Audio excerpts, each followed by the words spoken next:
Yes, occasionally. There are occasionally false starts. I'm going to go through this intro assuming we're going to have to cut another one, and then I'm talking to nobody. Happy New Year's Eve, everybody. I'm hanging out with my buddy Austin. Austin, put the camera on yourself. What's up? You're looking handsome. Thank you. The facial hair helps. The facial hair, usually it makes people look more methy. For some reason, it's having the opposite effect on you. I look like I would sell weed to high school kids or middle school kids. You probably do. The high school kids would probably beat me up. You bring a jar of weed with you wherever you go. Mm-hmm. You definitely are selling drugs to somebody. We're here on New Year's Eve in my house to, I don't know, hang out with the fans. Our content that we were trying to pump out over break, and this is a break we're on right now. We've been out of season for about a month. Editors have been going on vacation. Filmers have been going on vacation. And before the break started, we tried to package up some content to release throughout December. We ran a little short, so we're doing a live stream today. We have our crew Vegas party vlog coming out next week, and then we're back to regular content. Our planes are leaving Thursday, this coming Thursday, to go film a video out in the middle of the country. We already started filming for this video today. Austin, you mind turning my headphones down just a smidge? Thanks, dude. I don't want to hear my voice that loudly. I seldom like hearing my voice at all. It went great, though. Here we go. The last day of the year, December 31st, 2021. We're out there knocking out content for the new year.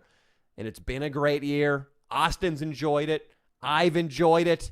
And we're ready to hang out with you guys right now. Updates. What's new in the universe?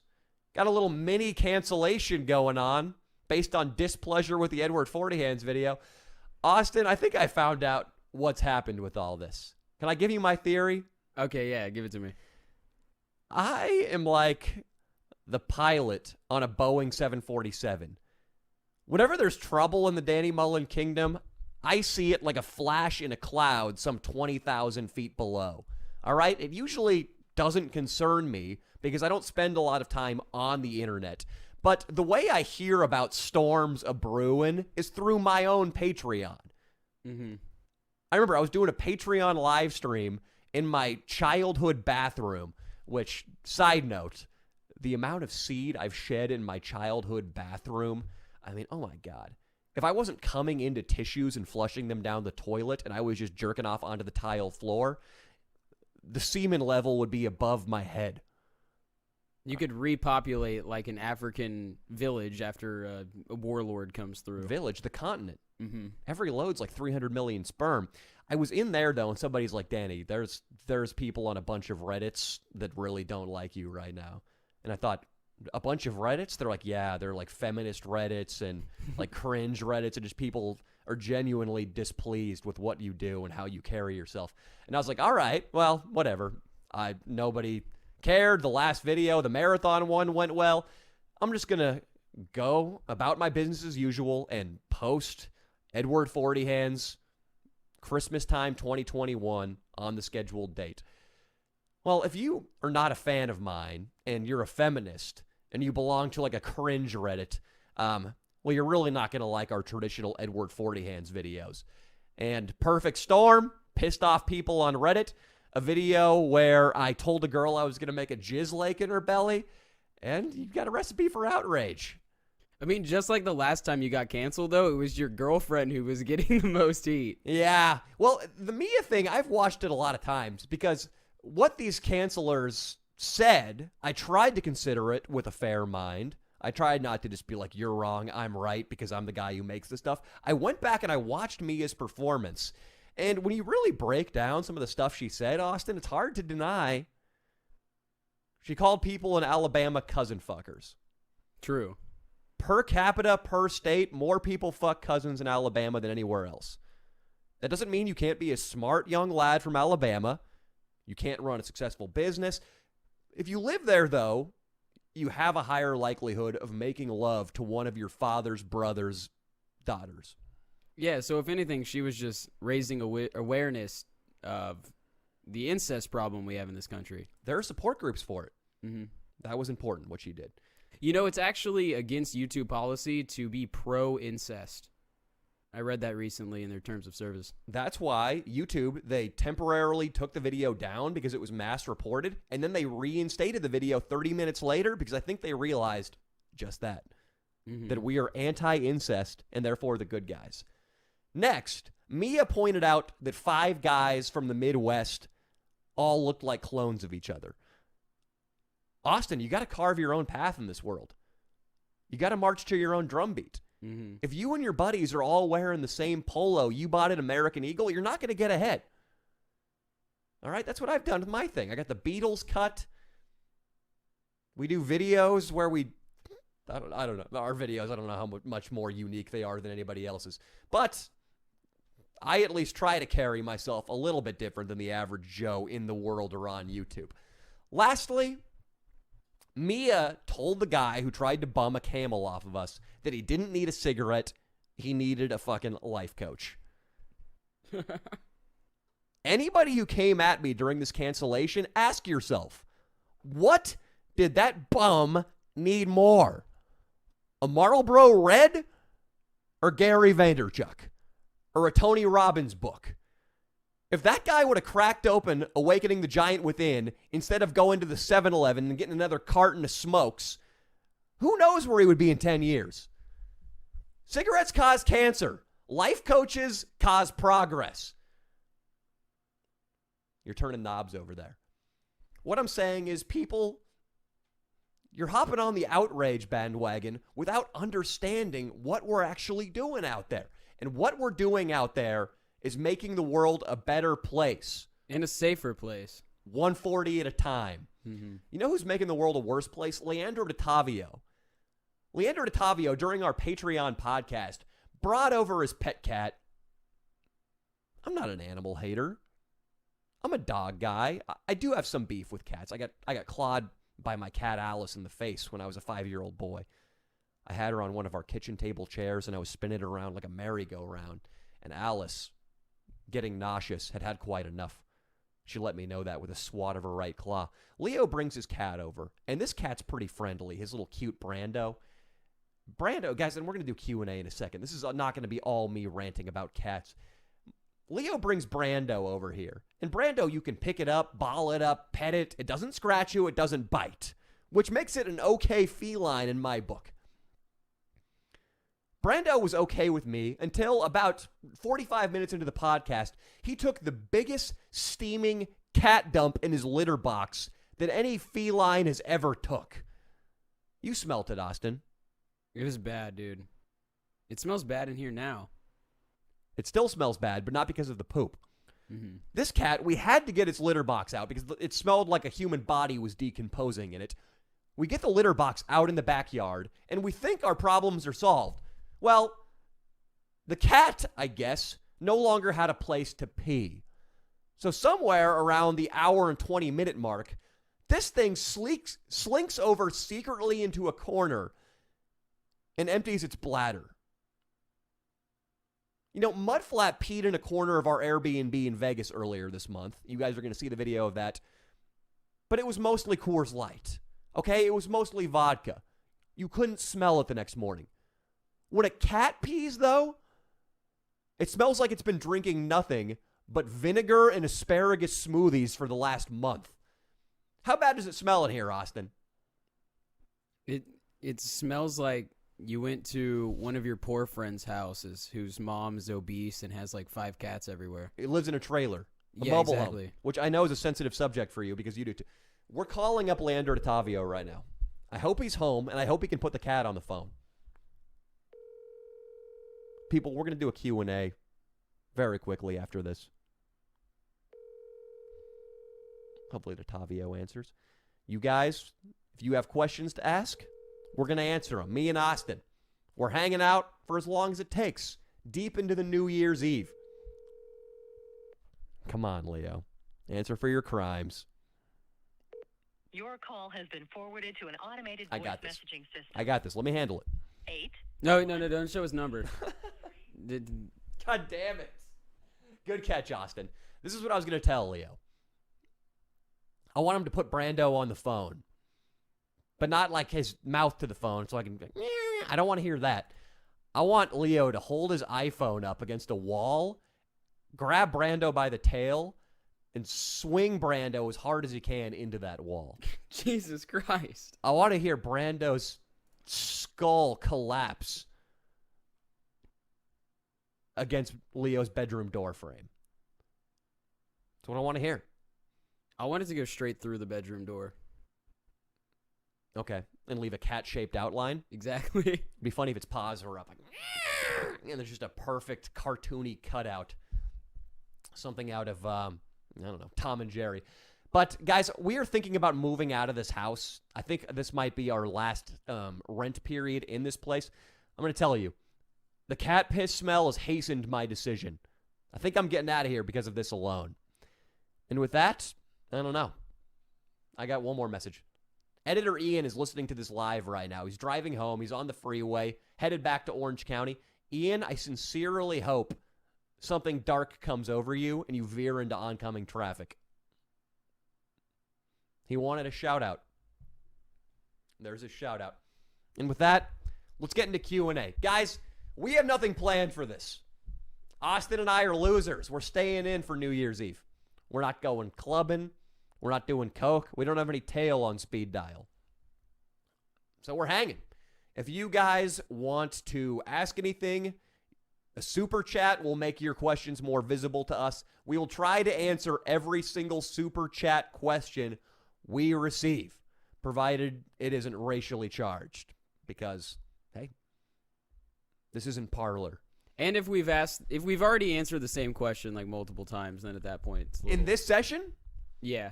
Okay. Why is Danny gay? Guys, I've explained this at length. Penises are sexy. I can't help it. Are there any real questions? Yeah. Well, the first super chat we got was from Caleb Daniels. He says, Happy New Year's, brother. Thank you, Caleb Daniels. Caleb Daniels, good man. I appreciate it. And Dees thanks you for freeing the slaves. You're welcome. I feel like the Danny Mullen freed the slaves thing is a little bit dated now. It happened in 2019. That's when that phrase originated in the parade video. But still, I was getting dry cleaning done over by USC a couple of weeks ago, and some frat bro out the window of a truck yells, Danny Mullen freed the slaves! And that happens more than you'd think. I'd like it. I like it. It's, I don't know. It's, I guess, the typical thing to do when you recognize somebody off the internet is to come up and take a selfie. I prefer somebody yelling Danny Mullen freed the slaves at the top of their lungs. I like that. Brandon Buchanan asks, is Asian Andy collab still going to happen? Yeah, I'm down. We're going to make him be Kim Jong-un. Leo just called me. Nice. What's up, you bastard? Leo, here's what I want you to do. Oh, God. We're on a live stream right now, so watch your language. I want you to get Brando in your arms. Can you do that for me? Oh, God. Well, you're going to make me punt. I can't punt. You're my not cat. punting Brando. Here's what you're going to do. You're going to throw a ball of catnip down the garbage disposal while the You garbage disposal is engaged. motherfucker. I'm not throwing him down the garbage disposal. You're not throwing. You're throwing the catnip down the garbage disposal, and then you're just letting Brando loose. Why would I do that? Because if he chooses to follow it, he's intellectually inferior, and Darwin wants him dead. Oh, my God. If he thinks about it and runs off to the bedroom, keep your cat. He's superior. Brando would never go down that goddamn stupid trash chute. He'd never do it. Leo, somebody has to answer for how this room smells.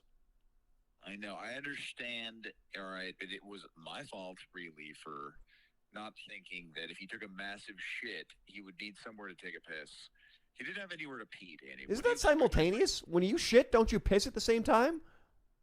Some mammals do that, but Brando did not. Some He mammals did. do that. Are you a biologist now?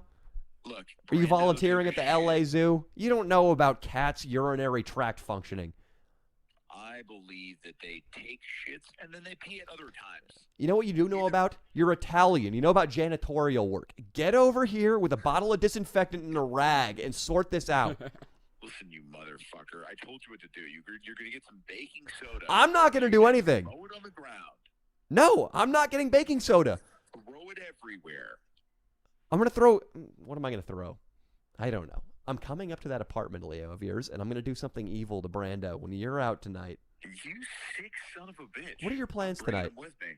I'm bringing him with me. Where are you going? Dude, I got no plans, dude. I'm going to go to the parents. They're having like a barbecue. I Probably don't eat a believe little you. bit. I don't believe you. You're going to a specific bar to meet up with a specific woman, Oh, God, and you don't want the word to get out because one of these guys will show up. Oh, One of the my fans. God.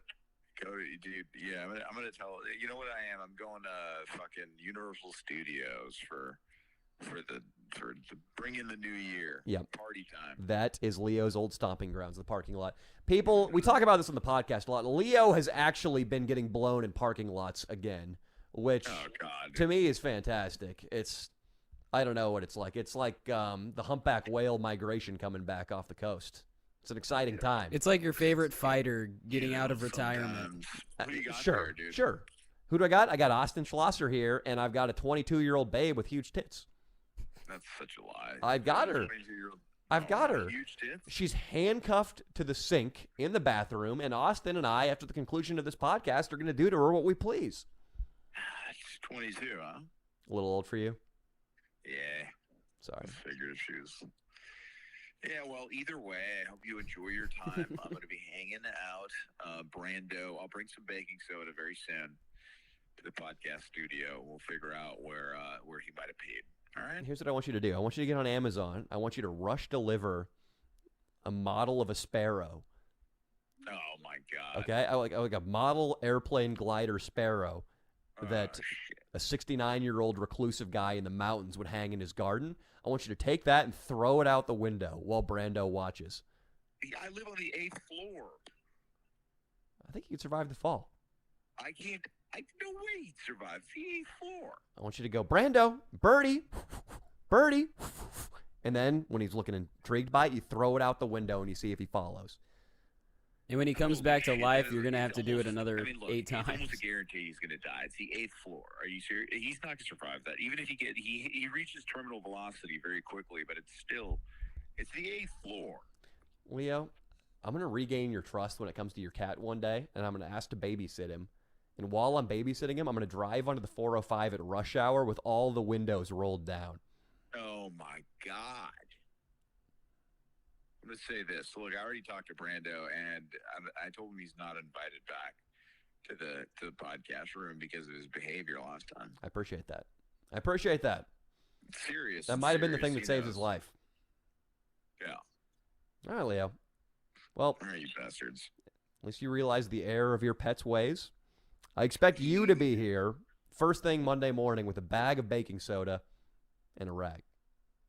I'll definitely have some baking soda. That'll take care of the problem. All right, man. All right, man. This is not okay. This is something that might come between us. If Brando hadn't seen your little wee come out and fucking pee all over the podcast studio, he wouldn't have done it himself. You know, I think he really does. He's curious. He was looking around and he thought that was okay to do in that room. Okay. Well, All right, that's fair. bastard. That's fair. You got a point. I've pulled my penis out a lot in here while he was here. But You have. I don't know, your All right, cat, listen, he's not a pro. He can't squeeze his little wee into the neck of a Snapple bottle. Yeah, it's true. He's not a pro yet. He's just a kid. All right, Leo. Well, But listen, enjoy. Have a happy New Year. All right, and tell the fans that I love them. they just heard you. All right. Well, I love them. Later, Leo. Later, buddy. All right. That's left off somewhere. I'm not sure where. It still smells in here, so as far as I'm concerned, it's not resolved. Austin, anybody asking any questions? This guy Anthony, he's been at this for months now. What's his begging. deal? He says we need a dick measuring contest on the pod, please. Who was in the last dick measuring contest? When we went to Inyo County in an antique shop, the video is called I Smoked the Oldest Tree on Earth. Me, Editor Ian, Mudflap, Inland Iggy, Raddick, Ralph. All had our cocks out. And if I remember correctly, it went Inland Iggy, Editor Ian, me, Mudflap, Raddick, Ralph. I can just tell you the order right now. Dino's going to win. Leo's going to get second. I'm going to get third. And Austin's going to be dead last. Of course. That's how the cock contest is going to shape up on this podcast. Actually, Brando's going to get fourth, and you're going to get dead last after Brando. See, this cat. is what I've told Anthony every single time he asks me the same question. I'm like, bro, you can just use your head and have an idea. Everybody has had their cock length determined at some point. You know? Cock length.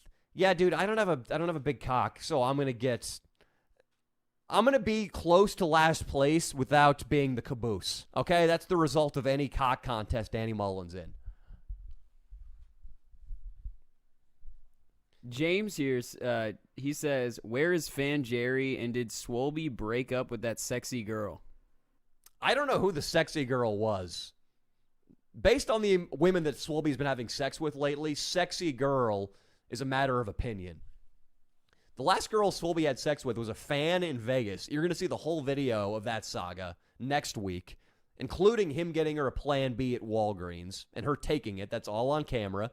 I think we actually have him boning her on camera too, but not really YouTube appropriate, is it now, Austin? I don't know if I don't think we have that. We have that on camera. Somebody put that camera in my face in the morning and showed me the footage of it. Oh. I saw Swolby spread ass cheeks pretty much, slamming in to a 25-year-old Las Vegas girl. Before that, he had sex with a porn star chick on an Adam 22 shoot. He was so drunk and so disrespectful, the footage had to be buried. Adam 22 was ridiculing the size of Swolby's penis recently. I will say, in Swolby's defense, Adam was being unfairly critical of Swolby's penis. Swolby's penis, when rock hard, is respectable. I'm saying that on the record. And before that, I think the girl that Swolby last had sex with was a hooker on Figueroa Street. That would be like the last 5 girls Swolby had sex with were Figueroa hookers. So I'm not sure who this allegedly sexy girl is who he broke up with, but I'm going to say there wasn't a sexy girl in the first place. He was probably paying her. Yes. And it was probably dark outside, and you were viewing her through the windshield of your car as she walked the sidewalks. Ronnie wants to know what you think about people from Folsom. Folsom is the neighboring town to the one I grew up in. I grew up in Orangevale, California, which was the redneck banjo playing, you ain't from around here, that place. And then Folsom was the kid who wore polos and took golf lessons. Those are the two distinctions. I think Folsom is great because even if you're in the nicer neighborhood of Sacramento, it's still Sacramento. And therefore, you're still defective, and I can still relate to you. Because all those kids from Folsom, even though they drove nicer European cars and went to private colleges, they had a horrible coke problem in their junior year of high school. All right? They sodomized a girl on the cheerleading team, and their parents had to pay that girl off so she didn't take it to court. That's the kind of guys who come out of Folsom. And I can respect that. James asks, why did she break up with Swolby? Where's Jerry? Get Jerry on the phone. Tell him I said hi. Tell Leo I love him. Leo, That's from James. Leo, if he's tuned into this broadcast right now, we'll know you love him, as will Jerry. The question, we're, by the way, guys, doing a free-form Q&A this New Year's Eve because, we're on vacation. We've technically been on vacation for a whole month and have just been releasing periodic content to keep you guys a little spiced up. We ran out, so that's why we're doing this. First question, why did Swolby break up? Yeah, why did she break up with Swolby? I don't know who she is.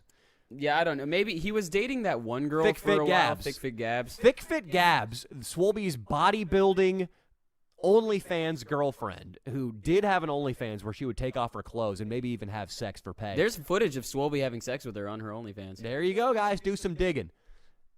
She broke up with Swolby around the same time of the Samurai Katana fat cancellation.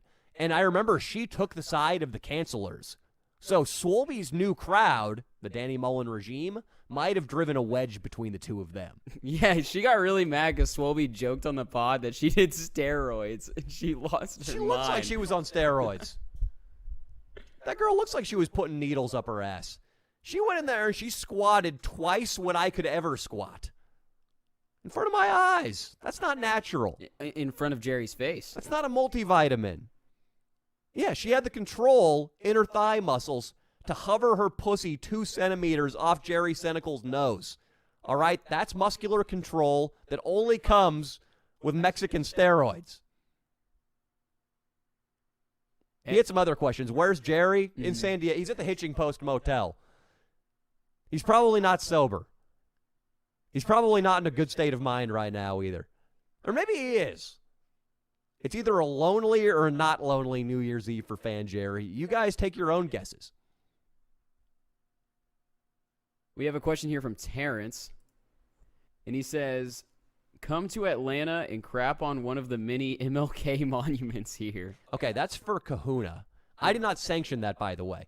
Big Kahuna, our security guard for the Compton 24-hour video, he, in the middle of the night, needed to find a private place to take a poop, and the private place he found happened to be a monument to the late, great Martin Luther King Jr. He said he didn't know it was that at the time. Yeah. He was just trying to find something nice he could didn't sit know on. That line he came up with, the joke that he said into the camera 5 seconds after the poop, seemed a little premeditated. Martin Luther King's got a new dream, and it's pretty big. He probably Google mapped that monument and wrote that joke before the challenge started. Great video. I love that video. That was probably the most dangerous video we've ever shot. I remember people during the cancellation, that became a rallying cry for the cancelers. Like, hey, come to my hood and try this. Try this shit in the hood. You skinny white boys will get fucked up. First of all, no. I mean, that was part of the reason we did it in Las Vegas, to visiting vacationing families, because we didn't want to get hurt and we're cowards. What's so hard about understanding that? But on the same token, we also went down to Compton and did some heroic shit there, too. Now, not as heroic is telling a girl I'm going to take a shit on her hair, but we did some stuff. We were there. We have a question here from Cole, and he says, is Dino still dating the groupie chick? This summer, a romance developed between Dino and some emo chick from I don't know where, who seems to be a cutter. She slits her wrists all the time, doesn't she, Austin? I don't think that's the case. I don't really know what they're referring to. There was like a video or something of her cutting her wrists. Yeah, but I don't know. I don't think it was her. I don't even know what it was. I couldn't tell if it was real or not. It's just one of those things that I hear about. You saw a video of her taking a razor blade to her wrists, and you're still skeptical? No, I didn't see the video. I hear comments about it and they bring it up, but I still don't know really what they're referring to. I heard she's a cutter, and anybody who is going to go out of her way to lick Dino's asshole, which is what she did. She hopped on an Allegiant airline flight from God knows where, came up to Austin and Dino's cabin in the woods, and put her tongue up Dino's butt. I mean, Dino said that it didn't happen. Ask yourself, does this sound like a girl who does or doesn't cut her wrists? She's suicidal. It's the only explanation. She's a nice girl. We have a lot of nice women to call into the podcast. Yeah, we I think on our Patreon podcast for the Leo and Danny show, we called her just like a couple weeks ago. What'd she have to say? We basically just kind of outed her for being a snake, trying to infiltrate the crew through Dino. Who is she really gunning for? I think just clout. Sounds like you have a theory. A theory about who she wants to end up with romantically at some point. Well, I just don't see how anyone can really see Dino as a sexual object. And she looks like, I think she's lesbian. I think it's all an act. You got to respect the commitment. I mean, imagine you liking a video game clan and going and blowing one of the dudes just because you want to get closer. You're going against your sexual preference just to get fame. And that, on some weird level, deserves respect. But I actually can see women being attracted to Dino just on a surface level. He's thin. He used to have nice skin. He's a handsome kid. He's got a huge penis. The skinny, tall, lanky, young-looking guy with a hammer, it's a lot of gay men's fantasies, but it's probably at least a few suicidal teenage girls' fantasies, too. Yeah, definitely Andy Dick's fantasy. Absolutely. Andy Dick, in the Strokes video, you might have saw putting a move on Austin. Those moves continued into a text message conversation. Andy Dick tried to get me to come over to his house and have sex with him. You should have done it, Austin. No. A star of his caliber has never propositioned you. I mean, what else do you got going on sexually? You were hooking up with Anime Bitch about a year ago. She's gone, dude. It's time to move on. Yeah, I should move on to Andy Dick. That's a great idea. He was an A-lister in 2005. He's a talented guy. He's already made out with Iggy, man. I don't know. Yeah, that's true. I mean, if he hadn't, would that change things? It would change things. Yeah, it would. I just can't do my homie like that, you know? Everybody just tuning in, we are doing a live stream, New Year's Eve live stream. I know it's a little late. I know it's more or less unannounced. I guess I did announce it. But yeah, we're passing time before 2022 is upon us. Ben Edge says, been watching for a couple of years. I appreciate all the fire content you've been putting out. Come to Washington again. I would love to be a part of a video. Thanks, Ben. Fucking appreciate you. I don't know if we have Washington on the agenda, but all you people who've been watching for multiple years and supporting the channel, thank you. Big time thank you. Because I was just thinking today, me, Ian, Leo, and Father O'Neill, who is a side character on the podcast lately, we were out filming. We were filming a fake infomercial about a weight loss program that's based on rape, basically. I'm not going to give away too much because, you know, this is high concept art. But just being out in LA, filming this video, screwing around in public, I just thought, man, this is a great job. And it wouldn't be a job if it weren't for people like Ben. Is that his name? Mm-hmm. Like Ben up in Washington. Hey, I mean, maybe we could film a video in Washington. Like, we could come up with their new team's name. Because I was thinking if they're going to go from the Redskins. DC. That's DC. Or is he talking about state or DC? It is DC. That's what right. he's referring to. I think they should be the Washington Crackers now. Yeah, I'm sure that's going to go over swimmingly. Mm-hmm. I mean, you can't be white. You can't be racist against white people. Who's their quarterback? Taylor Heineke is a cracker. He looks white trash. I mean, I don't know if they're. Can you name a Native American football player? I don't think there are any. That's what I mean. They're the Crackers. They're not. They're not the Redskins. They weren't the Redskins, and we don't even want to touch the racial categories for black. Yeah, we're not going to do that one. Basically, the only people left to ridicule on the team are white people. They are crackers.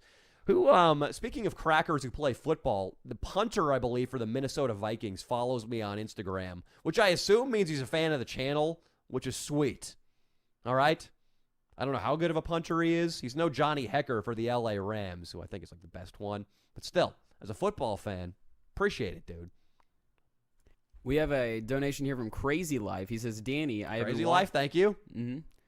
He said, Danny, I have been watching you since the squirrel costume interview video. Wow. I love your content. Las Vegas, 2017. Yeah, that's an old one. It's sweet. I love your content, and I wanted to say keep grinding the videos and love you all, guys. Thank you so much, man. What's his name? Crazy Life. Crazy Life. As life spelled with a Y and does crazy have like an 8 in it? No. Okay. But he does have That's how you know they're cool. He has the profile picture of some shirtless fat guy, I think, holding a melon. So well, that's something. In that video, Adam Fu and I, the two hot chicks that there were a couple hot chicks we interviewed. One of the pairs of hot chicks we took out to the clubs that night, and we were making out with them and like feeling up their boobs and stuff, which usually means the deal is sealed and it's going down. But the girls like Ubered home and ditched us right as we left the club, and I remember it was a huge heartbreaker. From that squirrel video. Yeah, that summer where we filmed a lot of those street interviews in Las Vegas was very debauchery heavy. Me and Adam Fu were two young single guys, like 27, 28 years old, with Adam Fu's beautiful condo right on the Vegas Strip, all the clubs at our disposal because we were locals and it was easy to get in. And every Thursday night after we filmed one of my stupid little interview videos, we'd go out chasing tail, and we had a hot streak. It is Vegas, after all.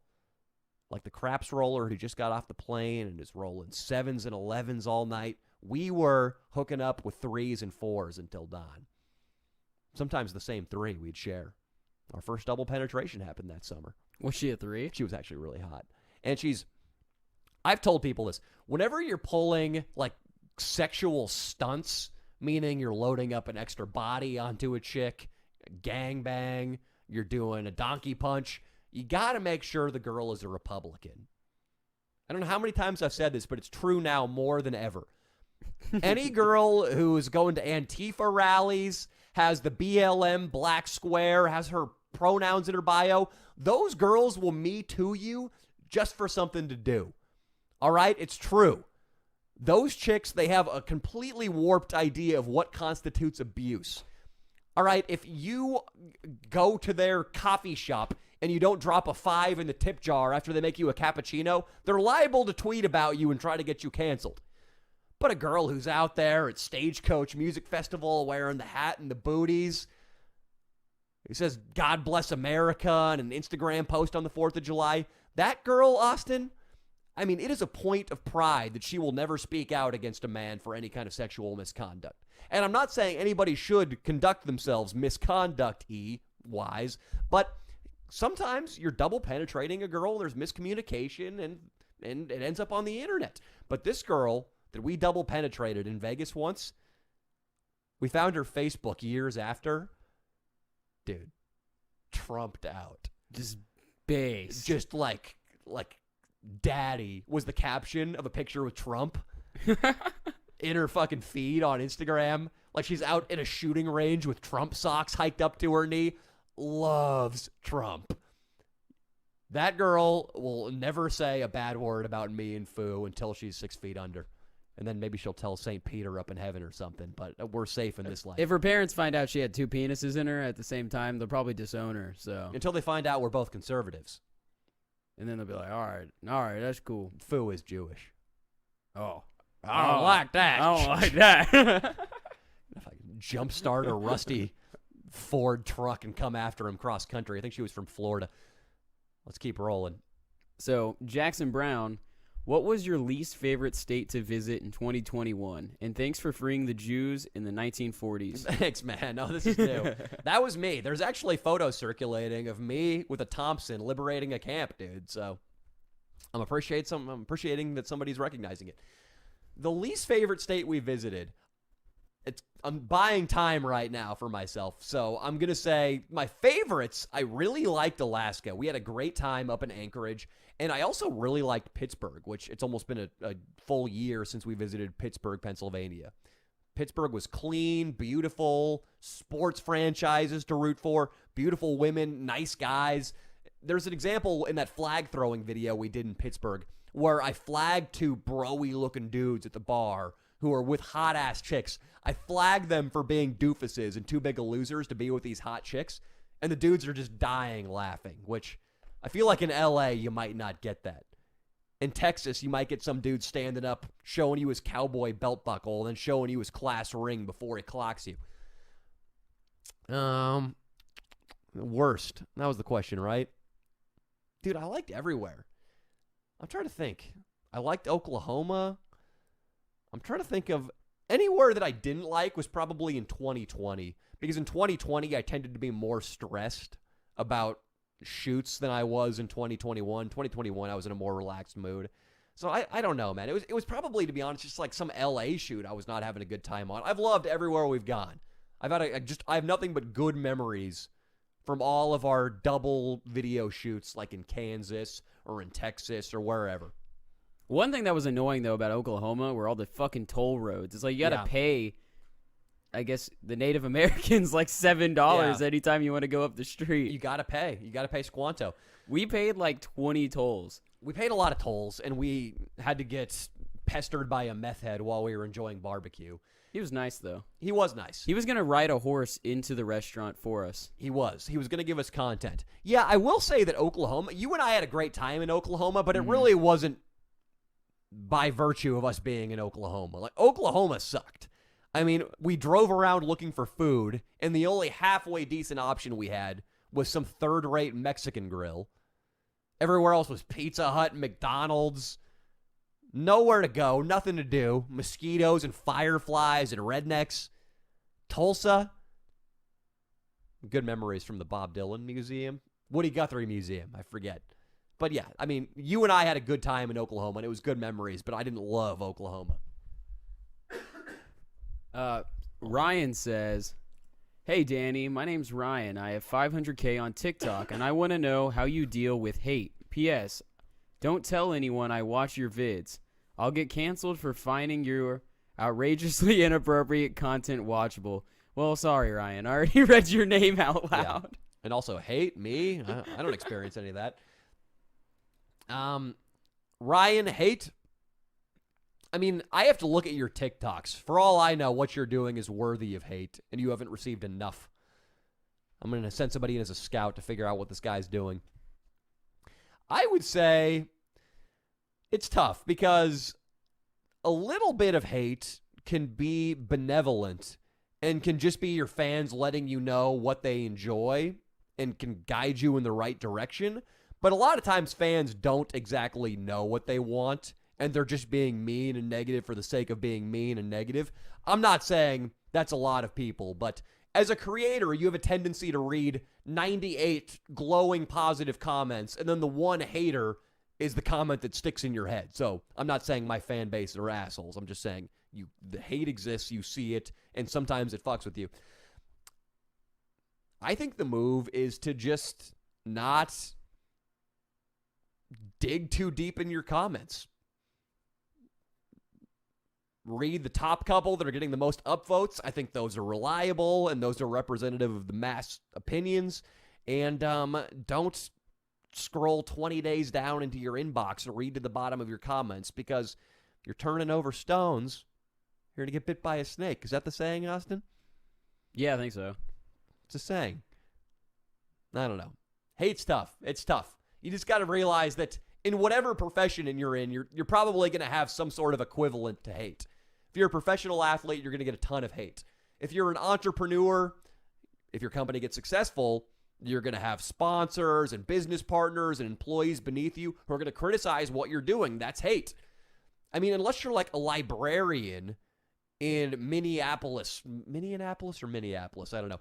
Unless you're a librarian in some small town, you're going to get hate in whatever you do. So just try to think of it as something you need to learn to get over, and don't think that it's because you're a TikToker and you can escape it somehow if you leave that job.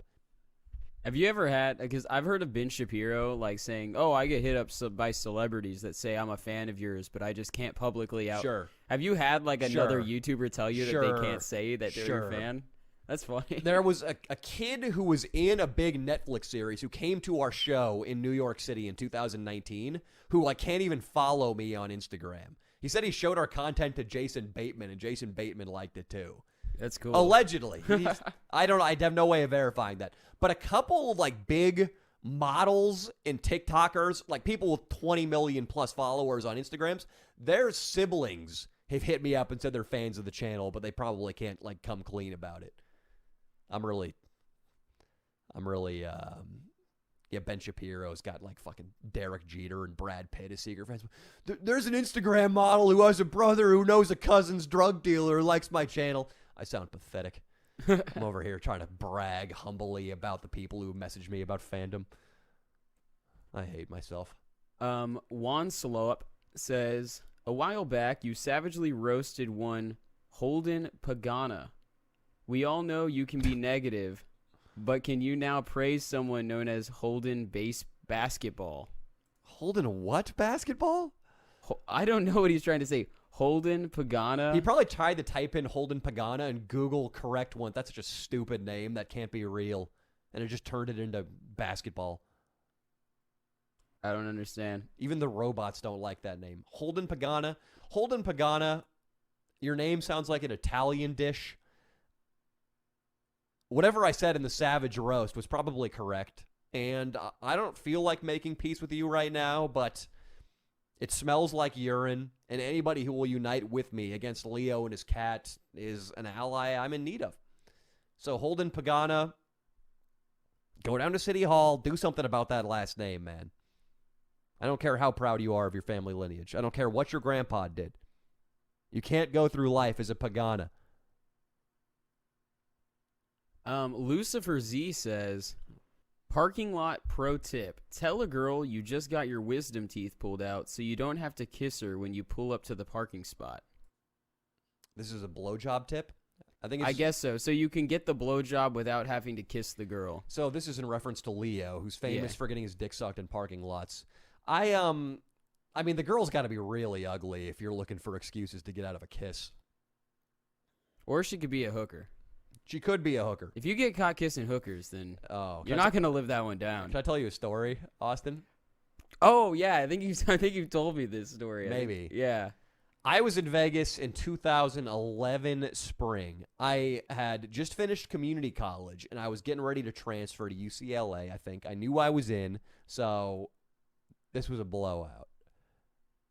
I mean, I was partying hard in my community college days in Vegas when I had no money, completely under the radar, staying at my uncle's timeshare at the Polo Towers. We're blacked out one night at the New York Center Bar. That was our spot. Hang out at the Center Bar. They'd be playing the generic tunes of the day. We'd go back and forth from blackjack to drinking Red Bull vodkas to more blackjack. A black woman in a dress alone takes the stool next to mine. Now, this is very, very suspicious. A solo black woman in Vegas at the Center Bar, drinking alone, prostitute. I'm not even going to give you a percentage. It's 100%. Yeah. That's a hooker. If you give her money, she'll blow you. I don't believe it. I don't know if it's that I'm egotistical or that I'm just naive, but I'm like, there's no way this girl's a hooker. Hooker approaching me? Nah, I'm Danny Mullen. I have a 3.5 at Sierra College. I can do an omoplata in jiu-jitsu. This girl, she likes me for me. This also happened to me with a tranny, by the way, once. A transgendered girl direct messaged me on Facebook, and I could not wrap my head around her being transgendered, so I just told myself she was a chick. I didn't fuck her, but I did send her pictures of my penis, and I hope those don't ever come to light. This hooker, I'm just trying to make out with her the whole time at the New York Center Bar, Austin. I keep planting ones on her, and she tells me, she warns me, probably 10 times, nope. I don't do that. I can't kiss. It's outside of my job description, but I'm like, come here, sugar. Okay, this is not the story that I thought you were going to tell. Come here, sugar. And I think at that moment, too, maybe even Brown Sugar by the Rolling Stones came on. Gold Coast slave ship bound for Cotton Field. I start making out with this girl. And I take her back to the suite at the Polo Towers. And me and my buddy Kevin both get our dicks sucked in the master bedroom. What did it cost? Dude, it was something outrageously cheap. It was like $75 a head. It might have even been cheaper. And I remember Kevin was the first guy I'd ever gone sword to sword, meat to meat with, and come out on top. I had a bigger penis than Kevin. The first time I'd ever had that kind of victory, and it felt good. I came quickly, and he had the anxiety that comes with losing a dick duel. When you're the smallest dick in the tag team, you know, because you and Cigar Guy might have hypothetically shared a woman at some point. You were the bigger dick in the duel, and so I think that gave you a lot of confidence to perform. But it probably made him self-conscious. Happened to Kevin, and Kevin had to go out to the privacy of the balcony. I came quick. Kevin went out to the balcony, and he got finished out there in the open air of the Las Vegas night. That was my kissing a hooker story. So if I'm willing to kiss that woman, guy, I'm willing to kiss any bitch in any parking spot. If she blows you. Of course. Of course. No yeah. free kisses from me. Mm-hmm. This is from Father O'Neill. O'Neill! He filmed with us today. He filmed with us. Our weight loss program. He's coming up. He's making a name for himself on the channel. He said, the Bible says an eye for an eye, a tooth for a tooth. I think you have to pee on Brando. I can get down with that. Mm. I want to pee on Brando, and I want to give him one of those cat cones so he can't lick himself, and therefore he can't clean himself for 24 hours. This has been stinking up my house for a full day. He should reek of my piss for a full one, too. I'm going to put him in a cat cone, tether him to his scratch post, and pee. Cap says, could we get a full parody video of American Psycho, the book version? I would like to. I thought about that a lot. We'd have to get out to New York, which is inconvenient for me. It would take a long time to write, too. I'd have to figure out my angle on it, and I'd have to kill a girl. So I have to come to terms with that. The first two are harder, though. Yeah, I'm pretty sure killing is within my reach. You guys, if you haven't read the book version of American Psycho, though, I really do recommend it. I've probably read that book 7 times. When I was in community college going out on these Vegas trips, that was my favorite book. I would finish it and then flip back to page 1 and start reading again. Great one. We have one from the Amar36. Been asking you since the betrayal happened, why did you turn on the Bengals? We need you back. The Bengals, the Cincinnati Bengals. People might know that I'm a Tampa Bay fan. This is how it all went down. I don't want to take too long in the story because I've told it several times, but in 2014, I decided to become a sports fan. I didn't want to be one of the shitty bandwagon fans, though, that I saw all around me in San Francisco. At that time, I was working in a restaurant in the Bay Area. The Giants had just won the World Series. I think the 49ers were good. The Golden State Warriors were certainly good in that era. So I hated all these people who I could tell just got their shit from Lids, their Warriors hat, or they just got their Steph Curry jersey from the official NBA merch shop like on Monday, and here they are cheering with the foam fingers for Go Team. I hated it. I wanted to be the opposite of those people, so I said, NFL standings, present yourself. I scrolled all the way down to Team 32, and in 2014, team number 32, as far as win-loss record, was the Tampa Bay Buccaneers. So I said, hey, that's my franchise. They had, 6 subpar years up until 2020, where them and Jameis Winston managed to nab an 8-8 even record. And I announced publicly on Twitter, I'm admitting it right now. Hey, 8-8's too successful. This feels bandwagony. I'm out. I'm jumping ship to the Cincinnati Bengals. The humble, lowly Cincinnati Bengals, who in 2020, they were team number 32 themselves. What happened, though? Tom Brady decides he hates Bill Belichick in New England, flies down into Tampa Bay, Florida, becomes the new quarterback for the TB Buccaneers. And I said to myself, oh, fuck. Did I really just, literally 3 days after, 6 solid years of fandom, I tweet my disavowment of the Buccaneers and they land the greatest quarterback of all time. I can't do this. I'm sorry. I don't care if anybody calls me a traitor. Fuck the Bengals. I don't care if they're getting Joe Burrow. I'm going back to Tampa Bay. And you know what? The Bengals are about to be good. And Tampa Bay, once Brady retires, are going to start sucking again. So I think long-term I made the right choice. All right, I sensed the Bengals were going to be a dynasty maybe up in the AFC North. So I went back to Tampa because we all know 5 years from now, Tampa Bay, it's going to be Tampa Gay. Is that too much? No.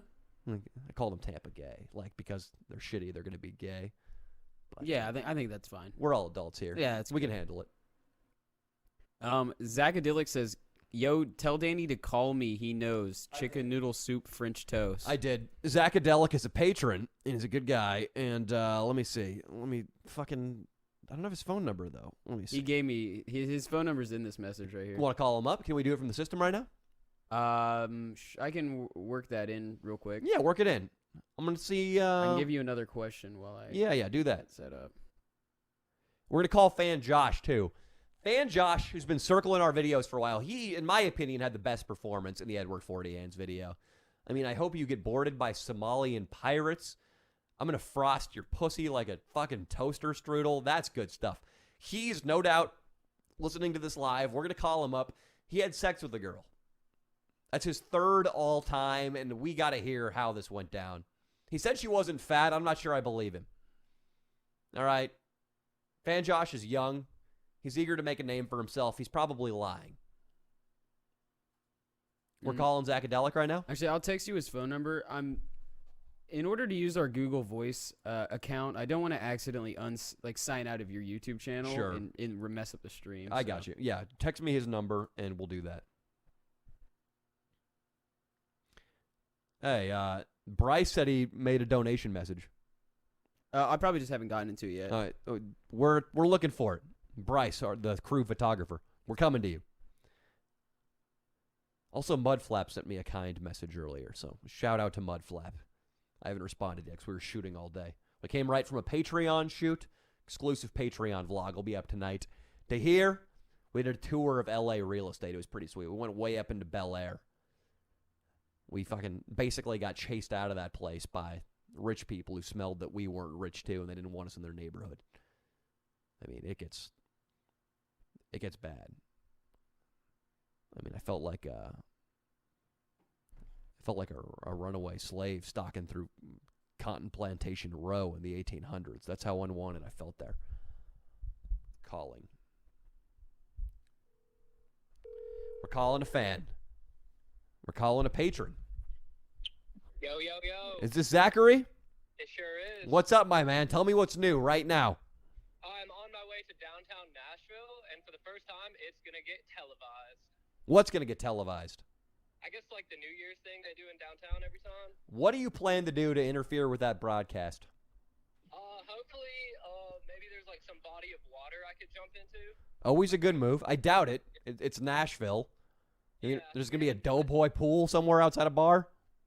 Hopefully, something like maybe a fountain I'm looking for. What about a pane of glass? Should I hurl myself through it? If you want to impress the people on the live stream. That is true. That is true. I might do like you were gonna do to Leo's cat, and maybe just like have somebody hold a phone just so they could hear. Maybe my mom. Yeah. Listen in on it. You know what? I want kitty blood tonight. It doesn't have to be a Leo's cat. If you can find a stray Nashville cat and take its life on the phone, I'll broadcast it. How should I take its life? Would a punt be in order, like a fourth down kind of thing? Fourth down would be good. Also, maybe like after you guys scored, you're kicking off. If one of your buddies can hold it, be the tee. Cool. Yeah, that'll work too. I got you. Dude, I will murder a cat for you tonight, I promise. No, maybe not. That's not it. No, it's okay, man. I was just wondering if this is somehow against YouTube community guidelines to tell people to go out and kill a cat for you. Don't kill a cat. The cat it's an acronym for come, assert, something. And that's what I'm going to do tonight. I'm going to assert things. What about Caterpillar tractors? Rip the oil filter out of a Caterpillar tractor. There we go. Yeah, I'm murdering. It's a good idea, actually. Kill one of those things, either a Caterpillar tractor or a live feline somewhere. But Zach, what else is new? Dude, would you rather never eat meat again or never jerk off again? I don't think I can never jerk off again, so I'm going to go no meat. Damn. It's tough, dude. Dude, I'll let you answer. It's a problem, man. I, since the pandemic started, have had to work, at least my desk work, has all had to be in my bedroom. Usually I'd go out to coffee shops or libraries. I like working in public. It keeps me accountable. But when I'm locked in the dungeon that is my bedroom, there is nothing but an elastic waistband keeping my right hand from my pecker. And, buddy, that ain't much. Dude, I know it. I'm in the same boat. It's just, it's like working out. It just resets the day. It does. It resets the day. It absolutely resets the day. And sometimes it's just, I'm 20 minutes into a writing session. I'm an hour and a half into a writing session. I have writer's block. I don't know what else to put down on the page, so I just reach for my groin. It works. If it's not broke, don't fix it. It works. It's tough, though, sometimes, because I have a girlfriend now, and I feel like she'll come over after a strong 4-jerk day, and I just don't have the juices. Yeah. That's crazy that you still say I have a girlfriend now. It's been so long, Danny. Come I on. know. I've been hooking up with Mia. I've known Mia for 2.5 years, and we've been, like, officially dating now for almost 2. I guess 2. Right. That's crazy that she caught the beer. That's crazy. Yeah. She caught the beer. Yeah, she's super hot, dude. That's a definite W. You jerk off to her Instagram pics? No, I have a girlfriend too. I'm a loyal little bastard. I know you're not going to come clean about it on the air here, but do you look at Mia's Instagram pics and tell yourself, I like what I see? I do that. I'm more into like moving pictures. You know what I mean? I'm gonna watch some pornography before I straight deep on Instagram. But I have liked and commented on her pictures and with the affirmative, so I can say that she's attractive. Yeah, for sure. Depending on the content of those comments, I might have to block you from my Patreon. We might not be cool anymore. I like it though, and I just want to tell you that I've done filthy, unforgivable things to that woman. And how's your girlfriend looking? She's hot. She's a quarter Thai and a quarter Laotian, so she's like that perfect blend of white and Asian. And I she's got said some it. titties. I said it on the podcast. Thais are the Mexicans of Asia. Yeah, exactly. I mean, Dude, if she cooks, man. She fucking cooks. if you want to reshingle your roof, get a Thai woman to do it. Provided you're in Asia. You get what I'm saying? They're the labor in Asia, right, Austin? I think so. I don't know what I'm saying. I have nothing against your Thai girlfriend. She's probably a good kickboxer and can shoot a ping pong ball out of her twat. Yeah, I'm gonna bring her out somewhere and show her a good time tonight. That's the plan. What are you gonna do to her? I was gonna ask you what sexual move should I perform tonight? I've got all the basics out of the way, Uh-huh. and I'm a little bit over average cock-wise, so I can't just jam it in her ass. So like, what should I do to kind of? I'm not gonna let that slide. That humble brag. You're a little over average cock. You sound like Austin Schlosser, my producer, right now. I know exactly what I do it, but no. Okay, so look, Austin's kind of right with the whole blood in the cock thing, with the amount of length that it gets with the blood. But on a good day, I'll say it's above average. That's all I'm gonna say.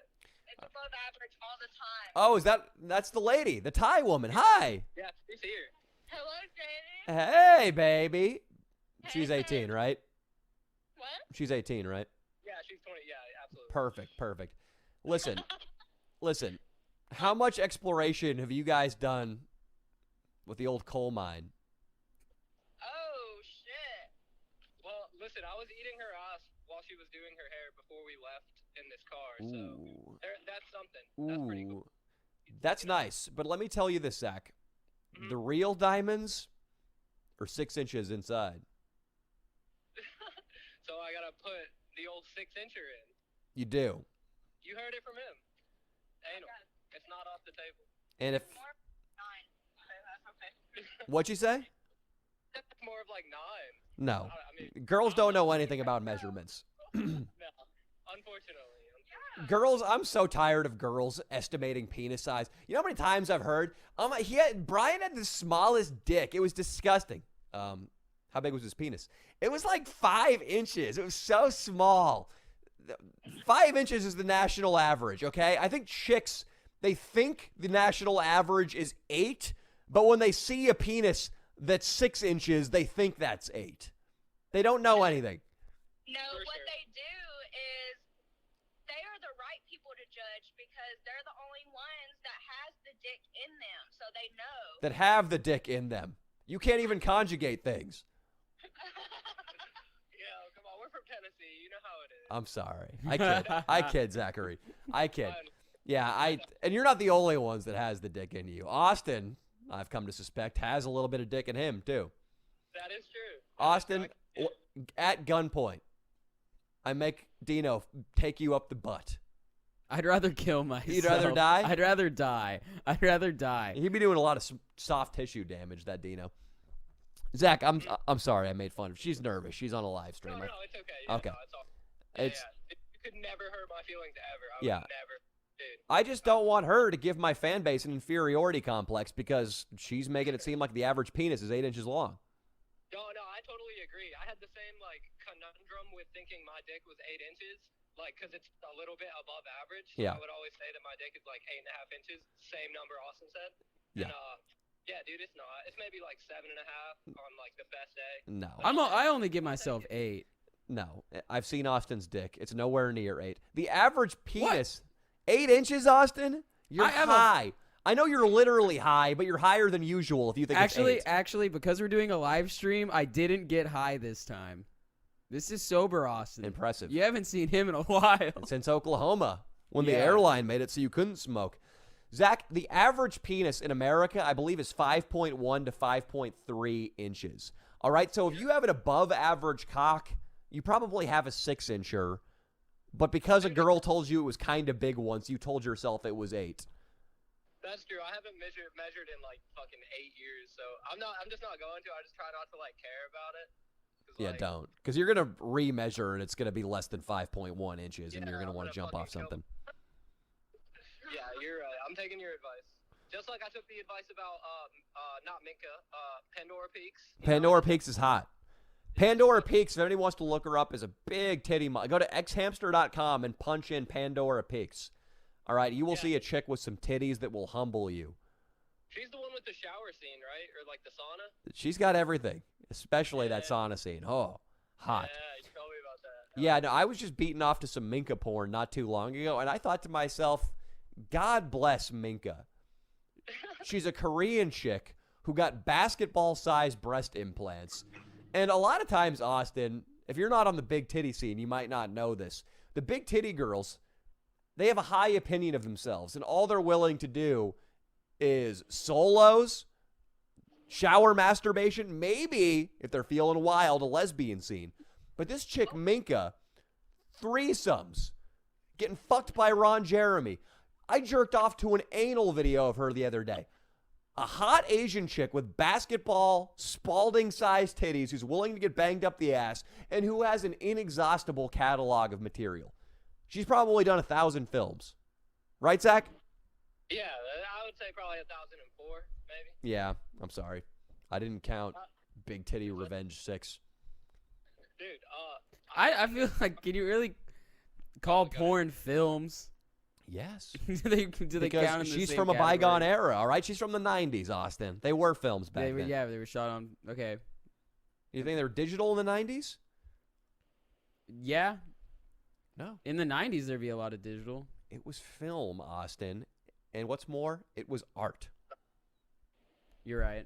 Thank you. Austin's easy to get to come over to my opinion. Austin, your penis is 6.5 inches. No, it's not.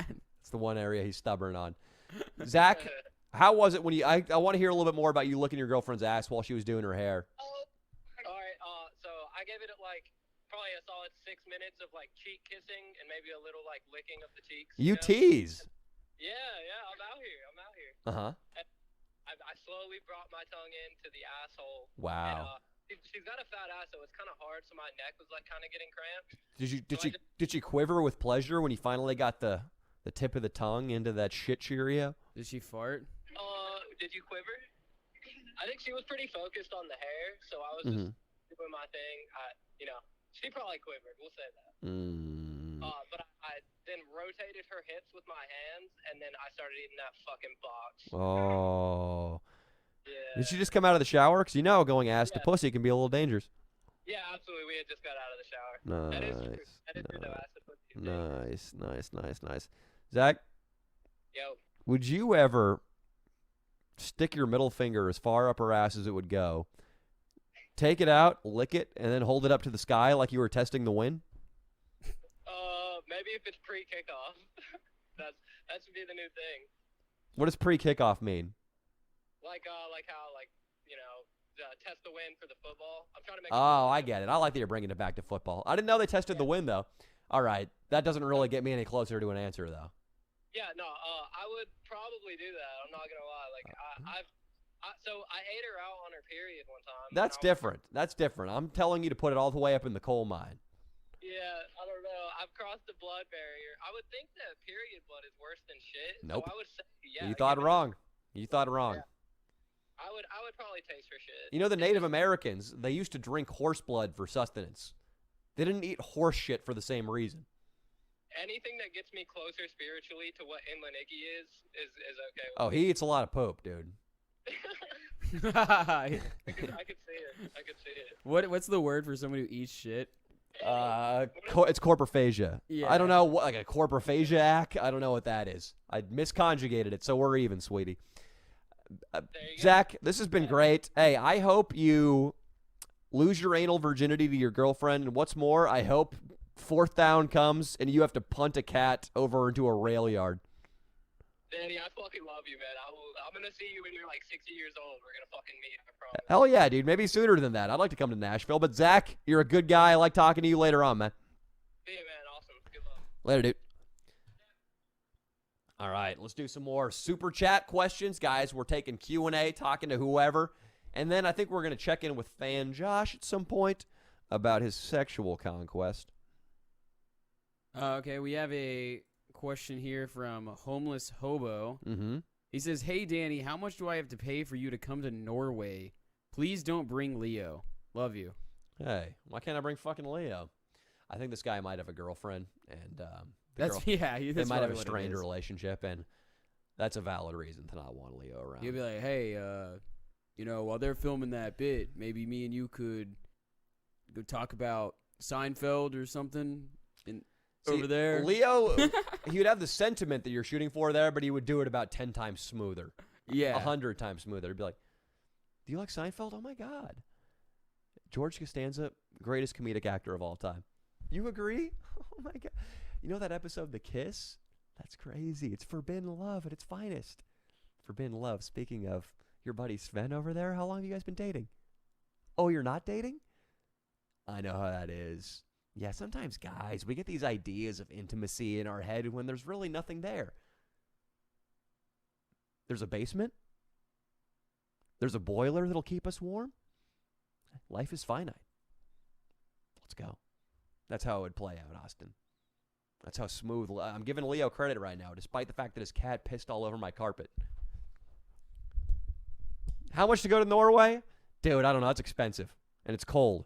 We lost our drone in Alaska. It just froze. Our camera equipment doesn't operate in the Arctic very well. We lost the Nicocopter? We lost the Nicocopter because we were in the Arctic Circle. Damn. I think we were in the Arctic. I don't know. I don't know where the Arctic Circle starts. We have this is from my friend Reese. He says, No! Yeah. No! Did you put him up to this? No, I just saw it. Austin always mentions his friend Reese, and I say Reese. Reese. Is there an uglier name in the human language? Reese. Sounds like a combination of me hawking a loogie and eating a slug. Reese. Reese. I hate that name, and I don't respect anybody who has it. Mm-hmm. He says, Danny, you have to come to Houston so my boy Austin can see his buddies. He's welcome to go to Houston. You've got weekends. Okay, we'll take you to Houston. I don't know if I want to take you to Houston. One of the stories Austin frequently tells about his days in Houston is he had an innocent suburban friend who got executed by Mexican drug dealers and left in a ditch. True or false, Austin? True. He probably got sold out by Reese. Reese put him up to it, yeah. Reese. He's named after a peanut butter cup. Reese. Reese. Reese. Reese. Reese. Reese. Reese. Reese. The more you say it, the less it sounds like a real name. Reese. Reese. Reese. It sounds like a bunch of E's. Reese. If I see Reese, I'm going to grab him by the throat and squeeze until he stops. I'm not coming to Houston, Reese. I'm not. Reese. I hate Reese. Keegan says, come to Cummington, Georgia. We have a BJ's right next to Dick's in the town of Cummingham, Georgia. Hit me up and I'll be your guide. That's going to be funny for one pan. There's a BJ and a Dick's. And it's cum. But, hey, if we get desperate, it might be worth the plane ticket. Sorry, Keegan. I didn't mean to be mean about your hometown, but it sucks. Marty says, Danny, my wife has COVID, and we've been locked inside for 2 days. I love you, bro. Thanks for making my night. She's pulling through, though. Forget ivermectin. Forget the vaccine. The real cure for Omicron is surprise anal sex. Knocks What was it his right name? out. Marty. Marty? I want Marty, if he's listening, to pop open the master bedroom door and say, honey, are you sleeping? If he gets a response, pour out some NyQuil in a cup, leave it on the nightstand, and come back 3 hours later. If you don't get a response, go in there and do whatever it takes to be a man and whatever it takes to cure her Omicron, according to Dr. Danny.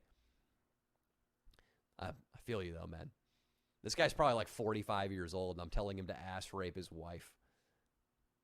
That's not cool, is it, Austin? No, it's cool.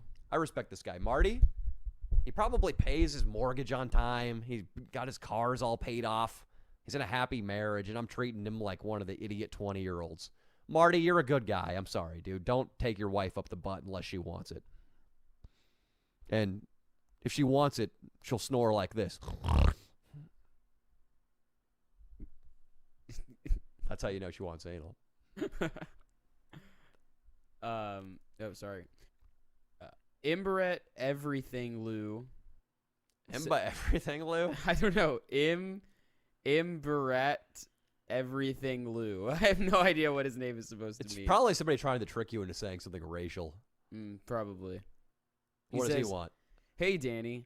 I've been taking so much creatine, my veins are throbbing out of my body, and my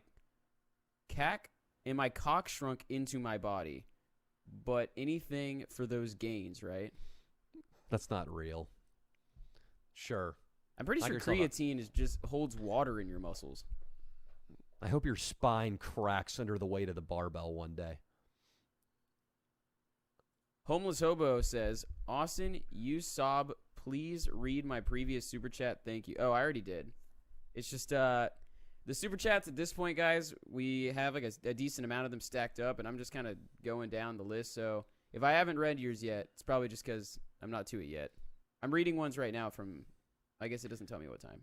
Austin also reads at a 3rd grade level, so be patient. Yeah, I need to get closer to the monitor so you can see it better. I need a water. I'm getting a scratchy throat. I'm having a good time, though, guys. TC says, favorite brand new song. Brand New is the band I was obsessed with in high school. They got me into rock music. I used the song Out of Mana in the fake white belt prank. Love that song. There's a song called In the Water off their album Science Fiction, which I really love too. And I like the song Play Crack the Sky, which is the end of Deja Entendu. Beautiful songs. Jesse Lacey. Really good lyricist. Wrote fun pop rock songs. Later on, they were a little less pop. But he got Me Too'd. So that's how you know he's one of us. He couldn't stop banging chicks backstage on the tour bus, Dino. Austin. Sorry. I don't know why I called you Dino. He couldn't stop. You're a guy who's banged a groupie. You can relate to that. Yeah, a couple of them. You banged a groupie on a beach. Yeah, I did. You double-teamed a groupie on a beach. Mm-hmm. You can understand what it was like to be Jesse Lacey. Pretty much, yeah. I want to collaborate with that guy. Do a brand new video with Jesse Lacey. He lives in Nashville, like Zach. Brock Dillon says, Danny, I've been watching since picking up girls in a chicken suit. That's where I met Mia, my girlfriend.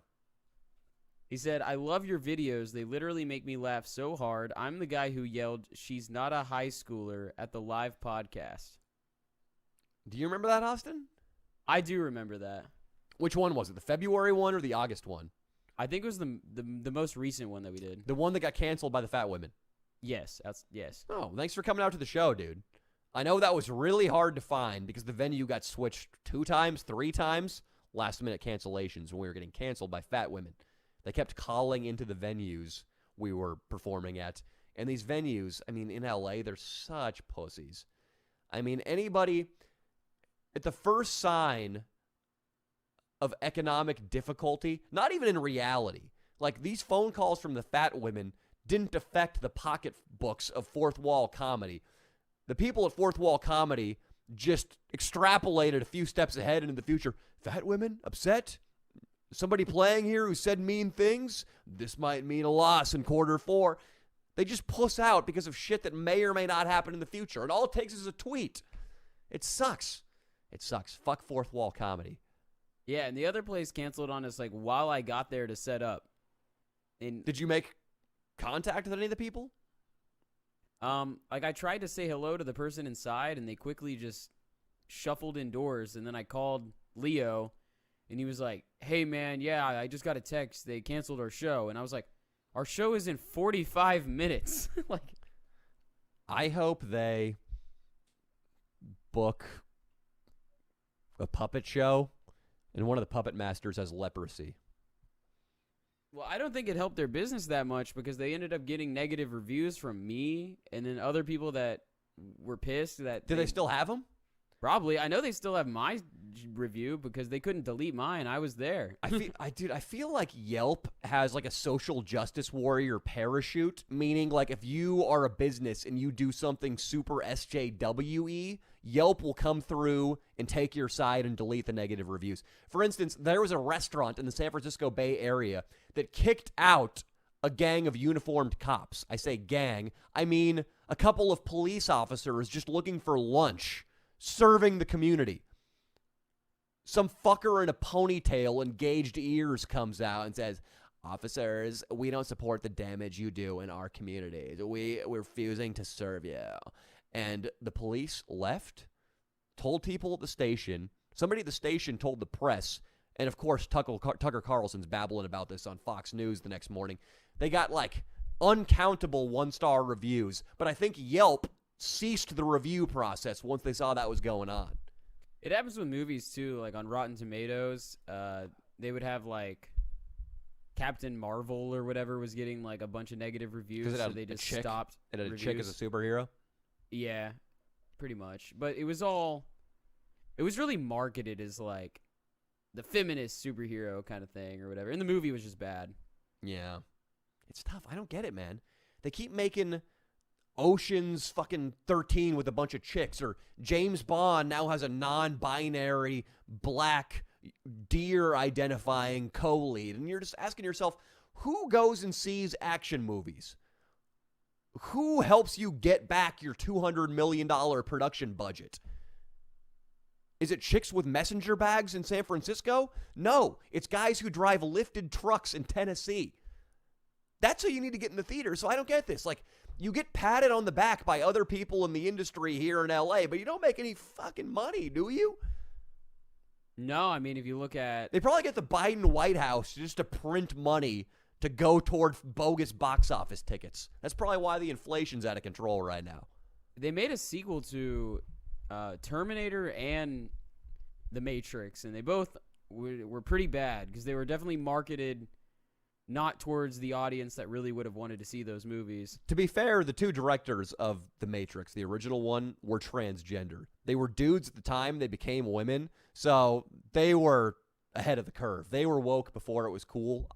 They're grandfathered in. I give them a pass. They both became women? Yeah. Both brothers who directed The Matrix, the original Matrix, became chicks. Whoa.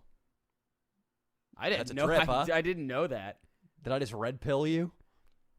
I'm just confused how, like, we're both brothers sitting there talking about it growing up. Man, I wish we were girls. Like, what if Derek and I just were transgender all of a sudden? You're still young. Who knows what the future holds? Okay. Derek would be huge in the transgender community. I feel like a tranny. I keep saying tranny derogatively. I'm afraid I'm going to get booed. I've got nothing against transgender people. Derek as a transgendered would be a hot commodity because I feel like a lot of people who want to fuck transgenders, like, they get excited by a big old cock. Well, Dino already looks like he's on puberty blockers, too. He looks like a woman. If Dino got a decent pair of fake tits by a Persian plastic surgeon in the hills, I mean, he could command $10,000 a night. Could he get a Netflix show? Yeah. Yeah. Yeah. He could. Like, Hollywood would be his. He could probably bang one of the people who directed The Matrix. mm-hmm. Or Kevin Spacey. Does he like trannies? I keep saying trannies. He likes little boys. Yeah, he does. He does like little boys. I'm sure if they had a pair of tits, he wouldn't care. Yeah. I mean, Dino's still a little boy at heart. Let's move on. Unworthy Studios says, "Love your writing, Danny. Are you ever planning on coming back to Atlanta, Georgia?" I've never been to Atlanta, Georgia, other than the airport. No plans. The East Coast is just, I mean, it's tough, dude. Traveling to the East Coast is a full day each way because we're not flying private. So it's just tough to get out there. And Atlanta, Georgia isn't screaming to me, come film. So I think we're going to stick to like the Midwest and the West. For now. I'm sorry, man. I'm sorry. With your lease ending, are you staying in LA? You talked about a big house in Las Vegas once. If yes, why LA? We're not moving to Vegas. I know I talked about that. I would move to Vegas if I planned on doing much more minimalist content. If we were only doing a podcast, for instance, or if I was doing content that was commentary in nature, or I was like watching and reacting to a different kind of content, I would in a heartbeat move to Las Vegas because of how much cheaper it is. You go on Zillow and look at a condo or a house in Vegas, compared to LA, it's pretty much free. This house in Vegas would be $200,000, $300,000. The down payment on which would be like, I don't know, 20, 30 grand, which is almost free. Considering here the down payment on any kind of property that isn't a hut under a freeway overpass is 200 grand. 200 grand is the minimum you can put down, and then you still owe 800 grand or the bank takes your stuff. So there's a reason that I would want to go to Vegas, absolutely, and no state taxes. The problem is, if you're filming the kind of stuff we're filming, which is out in public, we need interesting sceneries and histories and storylines. Vegas is really the Strip, and then it's a bunch of strip malls. There are wall-to-wall casinos, and then there are Walmarts. It's so shitty when you get off Paradise Boulevard and you see the Rotten Robbie's gas station and the 7-Eleven with two tweakers out front begging for change. Even at my buddy Adam Foo's house, which is in a gated community on a golf course, and it's beautiful, even there, you just feel like, this is nice, but I'm bored. I need to be in L.A., where River Phoenix overdosed a block away from my house. Where Kim Kardashian is getting one of her botched ass implants repaired as we speak at the UCLA Medical Center. I need that energy. I need it. So we're not moving there in the foreseeable future. We're staying in California, staying in L.A. I like it here. I do like it here. My gym's here. My friends are here. My girlfriend's here. My squad's here. I'm here. Slayer Burnham Lincoln says, "What's up, Danny? Huge fan since the Green Reaper video and new patron. Any plans on coming to Albuquerque? You guys would have tons of content." The Grim Reaper video came out in February 2018, I think. This guy cock teased me for a long time before he became a patron, huh? Yeah. I like that. He's like, I've seen some good stuff, but I don't know if I've seen enough. I'm going to wait 3 years before I give this fucker a penny. I like this guy. What's his name again? Slay Burham Lincoln. Slay Burham Lincoln. It's spelled like Slaberham. Oh, Slaberham Lincoln. Okay, never mind. That is what it's called. I'm a fucking idiot. That sounded that sounded like it was meant to be something else. Slaberham Lincoln is benign. I'm afraid that Austin's going to accidentally say something that's going to get this stream shut down. I think I've lowered to a second grade reading level. Drop down? Nah. Yeah, I got held back. What did Slaberham ask again? Oh, he just said that he's been watching since the Grim Reaper video. And if you would ever come to Albuquerque.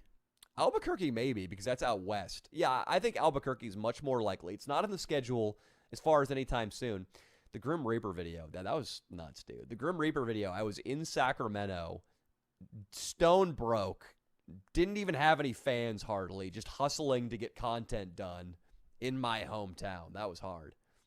And it was in the winter months, which it's always so much more depressing to make content in the winter. Weir's out there today. It's actually beautiful in LA today. It rained for 30 hours, 40 hours straight a day ago.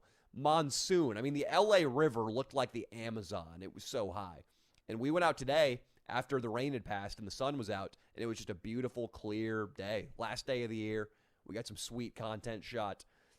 Pumped for 2022. It would be cool to film in Roswell, New Mexico, about aliens. Yeah, they have a good skate park there. That's a Tony Hawk's Pro Skater joke. Ben Edge says, Washington State, the great PNW, you got to come do a Kurt Cobain music video in his hometown. I live close enough. I'd show up. Keep on rockin', bros. If he showed up, he'd have to be the guy who took one for the team and shot himself in the head. We filmed in Seattle, and we had a bunch of Nirvana music in our Crashing a Women's March video. Remember that, Austin? Mm-hmm. Be tough. It'd be tough to just turn around and go right back to Seattle. I had a great time filming that video, though. Austin, can you read the next question aloud and then try to answer it yourself while I urinate? Sure. Yeah. Try to answer the question yourself. Daniel Lopez says, hi, Danny. Happy New Year. Love you, brother. Never change. What's his name? Daniel. You're welcome. I'm Danny Mullen. You're welcome. And I'll never change. I swear. You got my word, bro. And then AJ, Happy New Year's, dude. 2022 will be your year.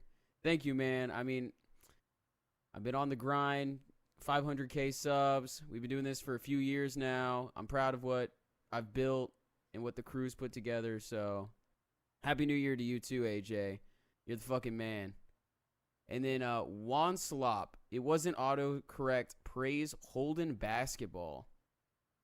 So, Juan Slop, is Holden Basketball supposed to be somebody's actual name? Somebody has the last name Basketball? Or is this like a buddy of yours? This is the joke that nobody understands. Hey, who are the two guys who just said, I love the channel? Who are those guys? It was Daniel and AJ. Daniel and AJ, thank you guys so much. I heard you saying nice things. Or I heard Austin saying nice things. Courtesy of you while I was peeing. Mm-hmm. But yeah, I guess say something nice about Holden Basketball. Instead of holding the basketball, try holding this dick. There you go. Is that a good joke? Yeah. Fucking see what I did there? So your first name's Holden, and I was like, hold, like, my penis? That's why I get paid for this. What can I say about Holden Basketball? I don't even think that stupid name's real. I know that's stupid. His name's Basketball. What is he trying to pull? I have no idea. Maybe there's some alt-right dog whisper going on. He's getting us to say something that might jeopardize our future on the platform. We have one here from Ty Barnhart, and he says, what do you think of the Danny Duncan and Sun Hat situation? Do you think that one of your crewmates will try to screw up your career in the future with false allegations? Dude, that was so fucking weak. Yeah, Danny Duncan's a buddy of mine. And what I'll say about Danny Duncan, he DM'd me in 2018, I think, or 2019, pretty early on in my YouTube career. I wasn't full-time. Danny Duncan, like, one of the first couple messages he sent me was just so flattering and kind and complimentary of my comedy and my videos. He gave me a job to get me out of my last job ever, which was as a caterer. That was my last real job. I worked at UCLA, working at banquets for rich people and organizations of scholars. He said, here's $1,500 a month to be my writer. I did that. I did a terrible, terrible job, and we mutually agreed I shouldn't keep doing it because I was too focused on my own stuff. But we've remained friends. I've gone over to his place in West Hollywood a bunch of times over the years. And you know what? The same staff members have been working for that guy since I met him. And they're clearly happy, and they clearly love it, and they wouldn't be there if he was some tyrant behind the scenes beating the shit out of people. I've only seen that dude be supportive. And for Sun Hat Kid, too, I wasn't there. I wasn't in all of these places with Danny and Sun Hat Kid when Danny allegedly did the things that Sun Hat Kid has accused him of doing. But from the audio that Danny put out of Sun Hat Kid scheming about going to LA and being a drama starter, it doesn't look good. It doesn't make Sun Hat Kid's arguments look credible. And dude, I mean, as you guys probably can guess, I have no stomach for somebody who makes shit up in order to slander somebody else. Like, just because that, it's not cool. If you've got beef with Danny Duncan for what he's doing, talk to him about it. Don't, as Sun Hat Kid I think did, put up a video with hopes of cashing in big for AdSense. What about the second part of his question? You think any of us are going to try to destroy you?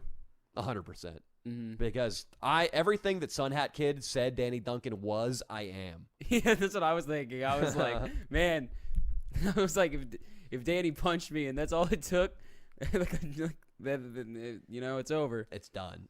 Mm-hmm. Because that's physical abuse, and we know it's gone well beyond that. It's gone full sexual.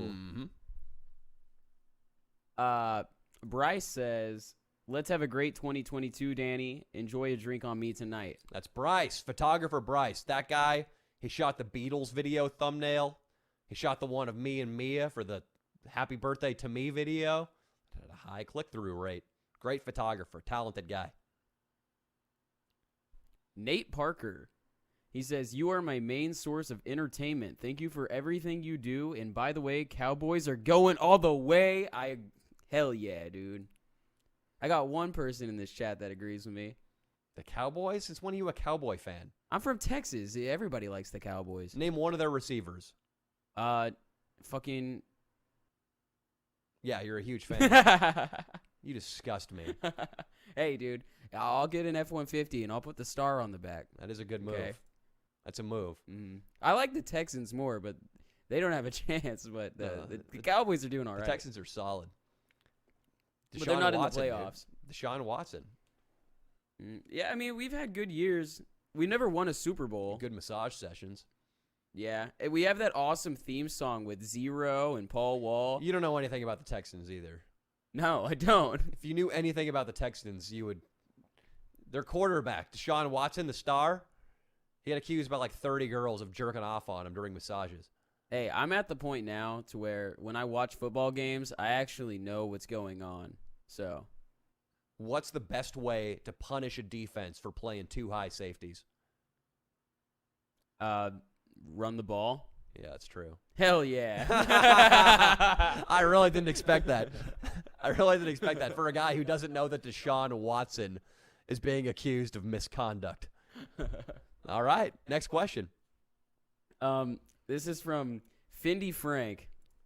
He says, "Can you roast my friend Andreas? His bulk went way too far." I don't know what that means. It means he was trying to bulk up lifting weights and he got fat. Who's the guy who asked this question? Findy Frank. Findy Frank sounds like a cadaverous fellow, and I think he's jealous of the weight and the strength that Andreas has packed on. All right, there are chicks who like guys who look like Austin, but there aren't many of them. Mm-hmm. Some chicks just want to get picked up by a guy named Andreas, who might be Eastern European, and they want to get gorilla fucked against a wall. All right? So Findy Frank sounds like a gay Scandinavian tap dancer. He's jealous that Andreas is bulking, dude. He's getting a jump start on summer. All right, so Findy, fuck off and let your buddy do whatever he wants to do. We have another one from Nate Parker. He says, "Danny, you need to come to Wisconsin, one of the most boring states in America." Maybe I will, maybe I won't. How does that sound, Nate? How does that sound? It's cold up there. It's cold. But we'll see. Stay tuned. Cornflakes says, "Danny, I just broke up with my girlfriend." It took her this long to make that decision? I'm shocked. I thought she was out the door back in June, dude. Unless he dumped her. He didn't. Yeah, probably not. That's never the case. Yeah. I know this guy. Mm-hmm. We got a $100 donation from my boy Neo. Neo! All that Matrix talk. Yeah. It's Keanu. It's Keanu Reeves. Neo's the man, dude. He's just smoking cigarettes forlornly in his backyard right now. Keanu Reeves. Is Neo actually a guy you know?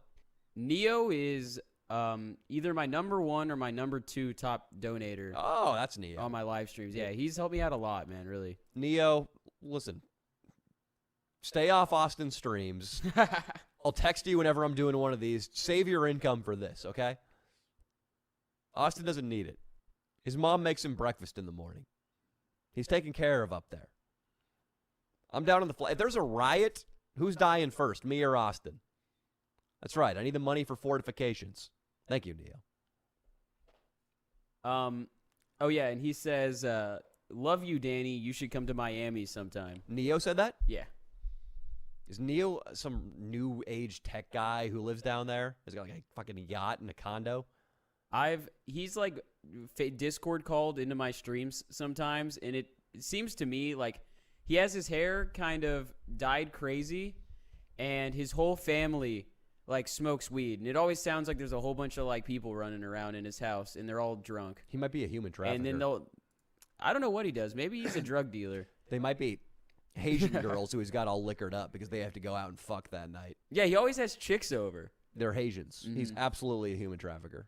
That's what Neo does, people. If you're curious where he gets this money to donate, he intercepts rafts that are coming over from the Caribbean, and it's actually a decommissioned PT boat he got his hands on. He bought it at an auction for $1,500. He pulls up next to these rafts with a submachine gun, and he says, "Get on," in Spanish, which I'm not going to attempt what that would sound like in Spanish. And then once they're on board, he takes them to what is essentially his dungeon in South Beach, and he lays down the terms. People are going to come into town who have a lot of money, and you're going to fuck those people, and I'm going to keep 99% of the money. Because an anemic kid who lives in a trailer and a dude with a mullet who acts like he's still 16 need funding. And that's why you're going to hit the streets and fuck guys you don't want to fuck. Mm-hmm. And if you don't like it, your ass is swimming back to Haiti. Embry Johnson, been a fan since the first 100K subs. You got to come to Portland, Oregon and do a video. We already did that. I feel like that. Have we been to Portland? We did the BJJ fake thing. We didn't Sort really of. film in Portland, but That's what I was thinking. in Portland. That's what I was thinking. Yeah, I like that video a lot. I just added that video to the Danny Mullen's best writing video. That was a fun one. Yeah, Austin and I, another Austin and Danny solo trip up to Oregon. Yeah, sorry we didn't do a more stereotypical Portlandy shit. Your battery's low on this camera facing you, Asti. Okay. VMR says, come to Cincinnati. We can patronize the Cincinnati Zoo for killing Harambe. Do you remember when they killed that gorilla? Patronize is a weird choice of word there. I guess we can go there and protest that Like, they killed Harambe. Yeah, patronize either means go there and give them money for doing that, or it means like be condescending to them, like, you killed Harambe. I would have killed the rhino if it were up to me 6 months earlier. That would be like patronizing them for killing the... You could have used the tranquilizer dart. You used a tranquilizer dart overdose, Did you see the In video my of country, Harambe? we use machete. What? Did you see the video of Harambe like slinging that child around? The rhino slung a child around? No, there was a gorilla and a child had gotten into the cage and it started just like pulling the little like 2-year-old around by its arm like through water and shit. So they just killed the gorilla. Did the kid die? No. They said that if they use a tranquilizer, it would like tense up and might freak out and kill the kid. So they just had to murder the gorilla in front of viewing public. Natural selection, Austin. And I'm not talking about the gorilla. If the baby falls into the gorilla exhibit, it deserves to die.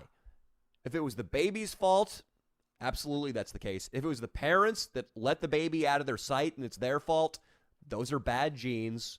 This baby, we can bet our bottom dollar, is going to have a dunce of a child that is eventually going to fall into another gorilla exhibit. We've perpetuated the cycle. I disagree with this choice.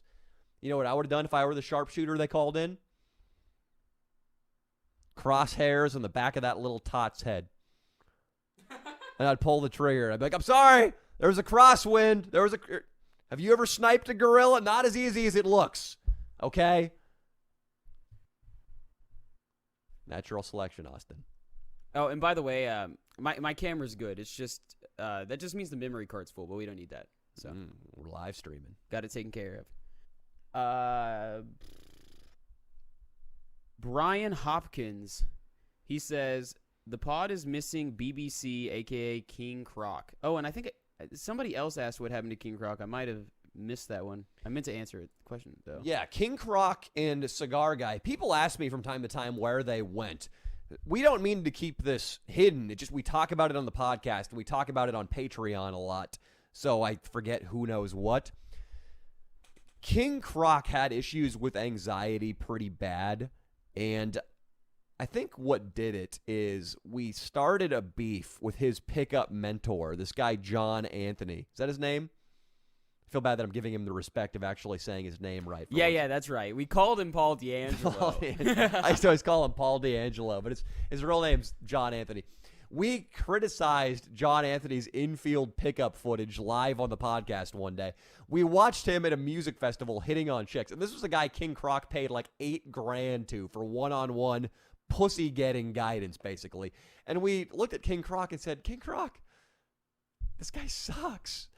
This guy is not worth the money you're paying him to learn to get better with women. And Paul D'Angelo freaked out John Anthony and put up a bunch of videos talking shit on me. And I think he even went after King Croc. And King Croc had been, I'm not going to say Stockholm syndromed by this guy, but Stockholm syndromed by this guy and looked at him as something of a father figure. And I think King Croc might have been upset by that. He might have just not liked the attention that comes with being a creator. I mean, you join the Danny Mullen crew, and a lot of people are going to talk shit about you. That's just how it goes. And well, Paul, okay, so you know how when you have like a pickup coach or whatever, and you don't. share, I well, don't. you would like if you have a coach, so you share feedback back and forth. Of like, okay, this is what happened this week or whatever. John Anthony was like just releasing like private correspondence between him and King Croc about like, oh, you know, like my life's been better. Like I had 3 deals or closed or whatever, and I think after he released that, King Croc kind of released private correspondences. Yeah, he was like, "Look, man, King Croc, he loves my system. Look at all this positive feedback he's been giving me." But yeah, he just released private emails between each other about King Croc's struggle to get chicks. Yeah, I mean, he loved John Anthony's system, but people, when they get kidnapped by the Taliban, probably eventually turn their life over to Allah. It's a coerced love. It doesn't count. And we tried to tell King Croc that. And, I think King Croc was made uncomfortable by that. Probably just him and Cigar Guy didn't like the Reddit hate, the DMs they'd get that are occasionally negative. Something about the human brain. You zero in on the negative, even if almost everything is positive. King Croc was an entertainment legend. A smart black man who was a conservative, who had this much social anxiety. I'm holding up a big 0. King Croc could walk up to somebody. I remember when we went to the park during the I Swam in the La Brea Tar Pit video. King Croc had an I Can't Breathe shirt on and a clipboard and a headset, and I coached him for 30 seconds. You're going to walk up to girls, say you're collecting signatures to support George Floyd's family, and then immediately start hitting on them. That's all I fed King Croc, and he turned it into something 10 times better than I could have coached him to do. He's so awesome, dude. He was, do you know about George Floyd? Yes, of course. Do you care about Black lives? Yes, of course. Can I get your phone number? Fucking legend, dude. And what's more, King Croc and Cigar Guy, I had a great time just hanging out with those guys. Like King Croc and Cigar Guy, we would go to, where was our place on Sunset Boulevard? Saddle Ranch? Yeah, Saddle Ranch. We hang out at like a TikTok restaurant. Those guys were just good guys and great performers. Cigar Guy added a ton to our podcast, as did King Croc. I missed the shit out of him as much as you guys missed the shit out of him. It sucks. It's in this industry, people are going to flicker into your lives because we're outlaws. Maybe that's giving us too much credit. We're outcasts. Yeah, that's a little better. We're outcasts. We're living on the outskirts of town, and it's unsafe here. We're the fringes of society. We are the fringes of society. We're the deplorables, as Hillary Clinton would call us. There's a lot of transients.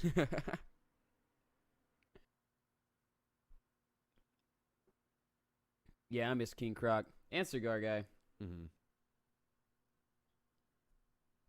Oh, yeah, it was Noah. The next question was, what happened to King Croc? Love you, Danny. So they both asked the same thing. Thank you, Noah. Yep. King Croc, maybe he'll come back to us one day. Me and Leo still try to reach out to him whenever we can.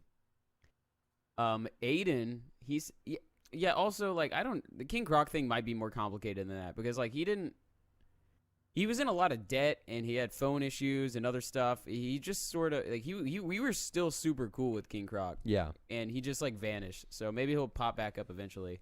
I honestly have no idea. I love that dude. He's the best. Aiden says, my ex accused me of beating and raping her, destroyed my reputation in my senior year. I'm currently home on New Year's. What should I do to help myself? I think you got to get revenge by beating and raping her. I mean, I can't really think of anything. Well, if they weren't coming for this stream, they're going to come for it now. Austin is joking. You're not going to beat and rape your girlfriend. Though you do wonder sometimes, I mean, we've all heard the tales of Double Jeopardy where a man does 30 years in prison for killing his wife and the whole thing's a setup. And then he gets out 30 years later, finds his wife at a bar with another guy, and then, God help her, if he shoots her in the head right there in the bar, he's already done 30 years for killing her, so they can't send him back. Have you heard of stories like that, Austin? Yeah, I mean, I know people who have been falsely accused and shit before. Sometimes you gotta... I'm not talking about one of your buddies who got falsely accused of, like, spanking a girl at a party. I'm talking about a guy who served hard time for murder, was framed, and so he gets to kill that person when he gets out. You know people like that? You don't know anybody like that. No, nobody like that. Then shut your yapper. Sorry, I was reading when you asked me a question, so I got two things mixed I'm up. fucking with you. This guy, I don't know. It's hard to know. I'm reluctant to be like, I feel you, bro. That dumb bitch. Because for all I know, you did beat and rape her. I'm trying to give you the benefit of the doubt here. If you were falsely accused, that sucks, man, and I'm sorry. But I'm going to answer this one at arm's length. Reconnect with your father. You know Jenga, where you pull out the little blocks? Play Jenga. And give him a hug at midnight. I got nothing to say. I'm scared of this one. That would be a really shitty situation to find yourself in, man. John says, "Hey, Austin, tell Danny Boy that you, Austin, the MVP of the squad." Oh, that I am the MVP of the squad. I dispute that. Thank you, John. Also, Danny, keep the historic comedy shit up. That shit's classic. Trump 2024. Historic comedy shit? Hmm? Yeah, we may need to get back to some more historical videos. I like those. Yeah, we tried to go, the fall videos, we tried to have more of like an easy watching, flowy video feel. Also because we made it our goal for the fall to not take any weeks off, and we didn't from August until, I guess you could definitely consider this a week off. Until now, basically, or until we did that top 10 countdown video. So, yeah, it's tough. You got to balance quality videos with quantity of videos. If you're doing a video every week for an extended period of time, at some point something's got to give, and they've got to become slightly more minimalist. So usually if we're doing like a big historical, writing-heavy epic of a video, it requires some weeks off here and there. So that's why you saw a few fewer of them during the fall. And then we have one from Logan. He says, "Danny, when you coming back to Washington State, a video on homeless problem in Tacoma would be great." Homeless problem in Tacoma. I feel like we just drove through Tacoma. We definitely did. When we drove to the most liberal college in America, we went through Tacoma. Yeah, a lot of Oxycontin takers, a lot of people nodding out underneath lean-tos.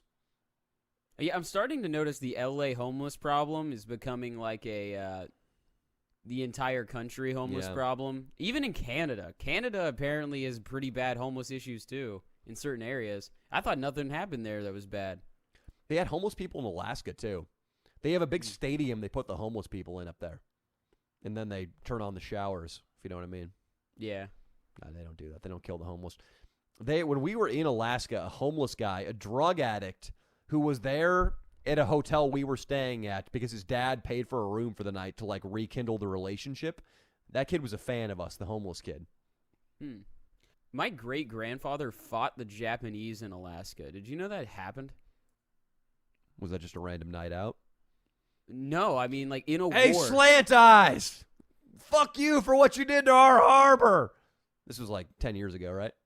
Yeah. Mm-hmm. Well, I don't know. It's just everyone always says the first attack on American soil, besides I guess Pearl Harbor or whatever, is 9/11. But no, man, we fought the Japanese on And what American about the soil. War of 1812? Didn't those fuckers land in New Orleans? The bloody British? Well, that was before America was really like a thing. 1812? Oh no, you're right. Well, you said British, so I was confused. Look at the finger. Look at the finger. So in 1812, did the British come back and strike revenge? We fired our guns and the British kept it coming, dude. I think that's a song by like Johnny Horton or something. I didn't know the Redcoats came back for more. Look it up right now. War of 1812, dude. And I think that's where Andrew Jackson made his bones. War of 18... Dude, they tried to take it. They wanted more. I like it's such an uninspired war. They were just like, just name it after the fucking year. Civil War, Revolution, the Civil War, the Revolutionary War, World War I, World War II. They didn't even have the decency to be like the second American English. It's War of 1812. We kicked the cocksuckers out of Baton Rouge. That's it. What else do you want to know? Some limeys came down by ship. Let me check it out. War of 1812 was a conflict fought by the United States and its indigenous allies. Hey, I like that unity there. Against Great Britain and its allies in British North America with limited participation by Spain in Florida. It began when the U.S. declared war on 18 June 1812. I like when they say the date before the month. 18 June. Yeah, these cocksuckers tried to come in through Louisiana, and it was one of the biggest mistakes ever committed in warfare. Yeah, I guess the natives were like, man, I'd hate to join up with these white men, but at least they're not British. It's like, I mean, even the head ladies of BLM, I was about to say a really bad example. I was about to be like, even the heads of the BLM organization would take our side if the Chinese invaded America, and then I was like, wait a second. No, they fucking wouldn't. Dude, BLM, okay. Black Lives Matter lowercase, like valuing black lives, of course I'm all for. But BLM uppercase, the organization, sucks. Dude, BLM sucks. Black Lives Matter on fucking Jussie Smollett. Dude, they raised like so much fucking money. For Jussie Smollett? No, just like BLM in general. They were like... But do you know about what their take on Jussie Smollett was? They stand by him. Yeah, they said that... It's the court's fault. It's the legal system's fault. They want China to come over here. They love communism. Dude, Black Lives Matter, the organization, sucks. I just can't believe how many people just gave money to this kind of vague organization with no idea how they were actually going to spend the money to help black people. Yeah. Because I'm pretty sure they just pocketed most of that money and bought mansions. Gnarly, dude. Yeah, because, like, again, Black Lives Matter, the cause, lowercase. I think police violence is a much more complex topic than we give it credit for. I don't think there are death squads patrolling the streets in blue uniforms looking for black people. I mean, we live in L.A. where white cops are a minority. Most cops in L.A. are tan. They're either black or Mexican, mostly Mexican in L.A. So the idea that it's this racial extermination force is absurd. I've always known that, and I've been around cops my whole life because my dad's a judge. So I was always more hesitant on the whole BLM movement than everybody else. But yeah, people just thought like, oh, this money's going to helping racism. They didn't realize that BLM uppercase are just radical communists. Yeah, I mean, the BLM website, to not get like super political or anything, they literally, before they had to take it down, it said that they were in favor of the destruction of the nuclear family. And that the nuclear family is white supremacy. Nuclear family. The nuclear family is white supremacy. Like, it's the nuclear family is the thing most guaranteed to help your. It's the best chance you can give your child to succeed. And that's not me saying anything revolutionary. I think most people with a brain or the ability to read statistics would know that. You're 12 times more likely to be in poverty if you're raised in a single income house. There you go. Yeah. Austin's got the stats. They're probably wrong, but he's got them. I think and that counts for something. In that one time I've said something correct. Okay. Yeah, BLM is fucking sketch, dude. And it's so simple-minded. It's just like it's like a toddler going like, "Yeah, I don't like this petting zoo. Fuck this goat." I mean, Tyler wouldn't be talking like that, but it's like, I don't like this daycare. Fuck this. No, fuck. That's their attitude toward America. Like, fuck you, legal system. Fuck you, police. We're BLM. Everyone like Jesse Hiss. Everyone has fuck you, legal system. Everyone has dealt with asshole cops though, and I feel like a lot of people just kind of bandwagon onto the whole thing because sometimes cops can be dicks. I mean, I've had cops pull me over and take me out of my car and sobriety test me for like 30, 40 minutes straight, just trying to fuck me. Because you were high. No, I was fine. They were trying to fuck you? Because they saw that I was driving at like 2 a.m. home from getting pussy. Mm-hmm. And you had to slip that in, huh? Yeah. You have to let the audience know you were getting pussy that night. Mm-hmm. But I wasn't partying. I wasn't drinking. Mm-hmm. And you're drunk on they were really trying to get me to slip up in any kind of way. Yeah. And they really begrudgingly let me go. I could tell that they were like pissed that I didn't do anything wrong. And I'm like, okay, asshole, thanks. Were you high? No, I wasn't.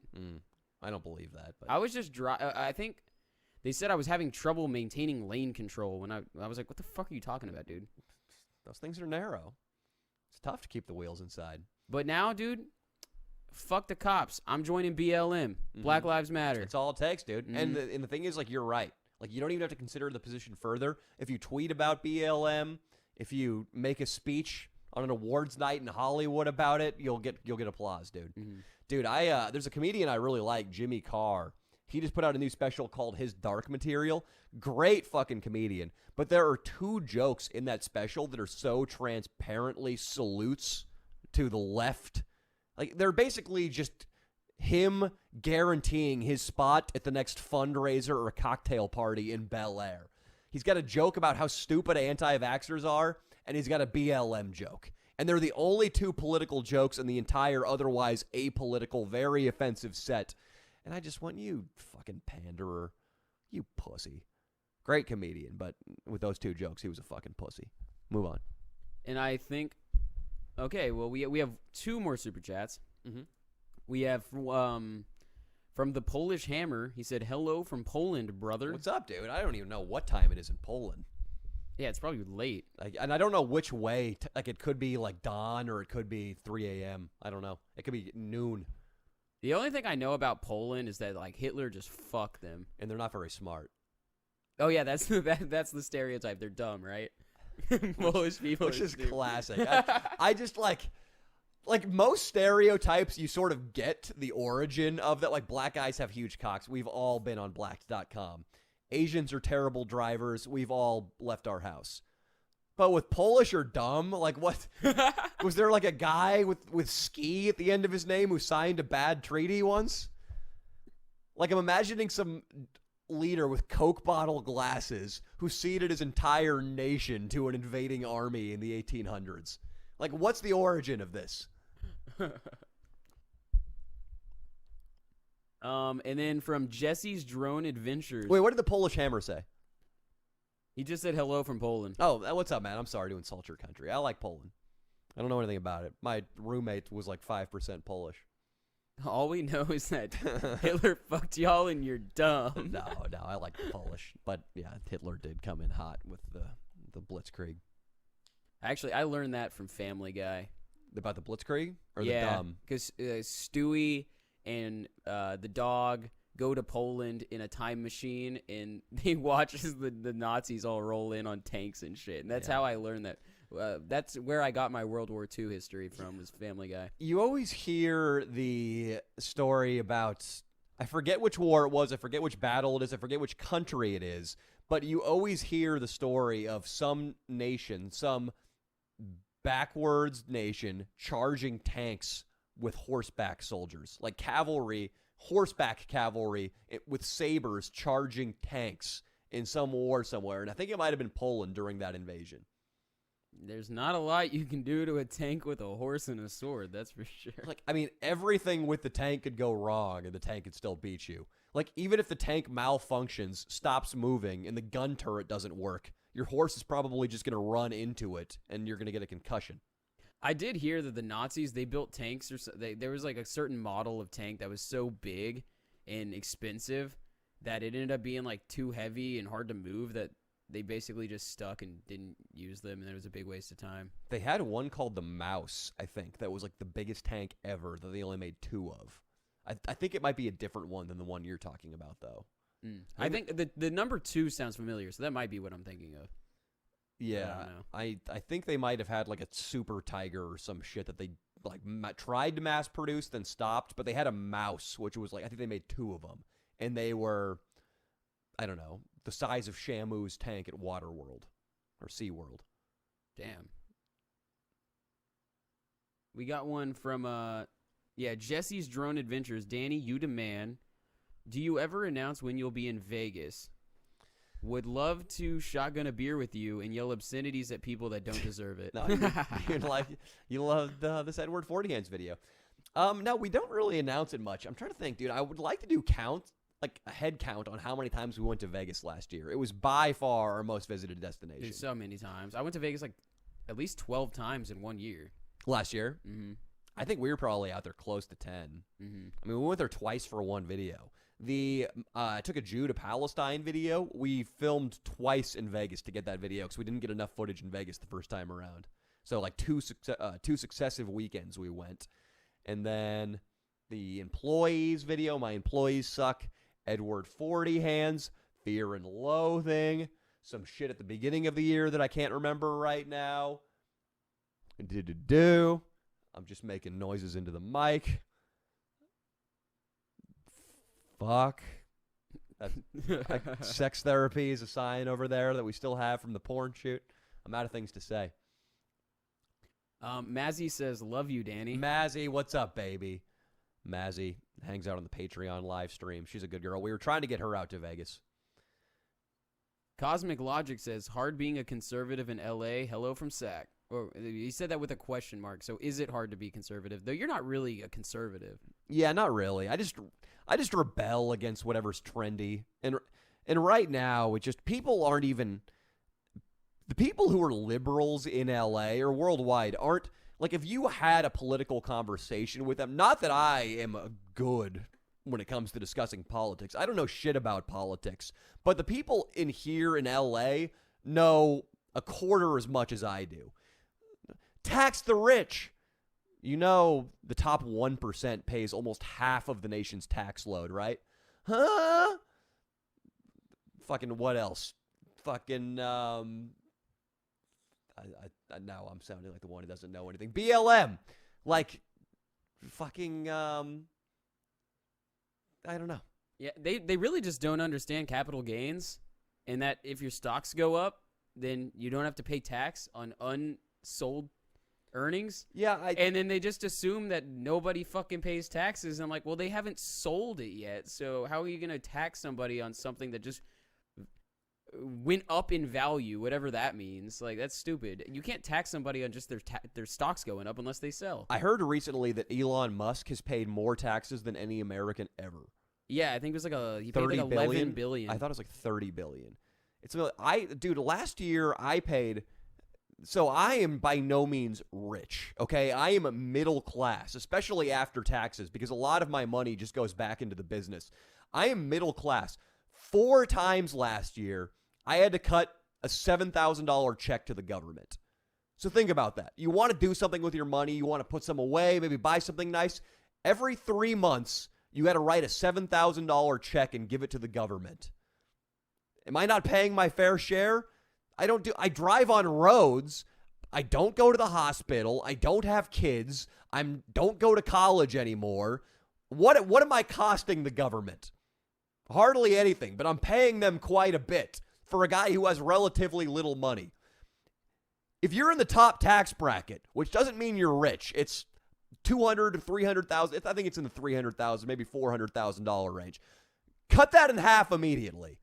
50% of your income, I think more than 50% of your income, goes to taxes right off the top. And plus, because of inflation, the silent tax, you're losing even more in that. And then gasoline taxes, sales tax. Yeah, with sales tax alone, you're spending an additional 10% of anything that you spent for that whole year. You spend more than half your money. If you're rich, you spend more than half your income in taxes. Every billionaire that needs to pay their fair share just funded a bridge project in the South, okay? Elon Musk built a suspension bridge in Mississippi. He just did that probably with his first quarter payments and taxes this March. Yeah, fucking capital gains taxes, thank God they gave us some kind of break. Thank God there's something fair. Because, yeah, 15 capital gains taxes, if you have an asset that you hold for longer than a year, when you sell it, you only pay 15% on it. Thank God. 15% sounds like a fair number. If you think about it this way, if you pay 100% of your taxes, you're a slave. If you pay 100% in taxes, everybody who worked on plantations in the South paid 100% of their income in taxes. It wasn't Uncle Sam. It was Colonel Sanders, or a guy who looked like Colonel Sanders. It was Uncle Bob. It was Uncle. He probably had a more dignified name. Count Bob. He might have had a title. Well, I almost said Tom, but then that wouldn't have made any sense. That wouldn't have been good. Because that was just the first name that came to my mind. It's tough. It's late.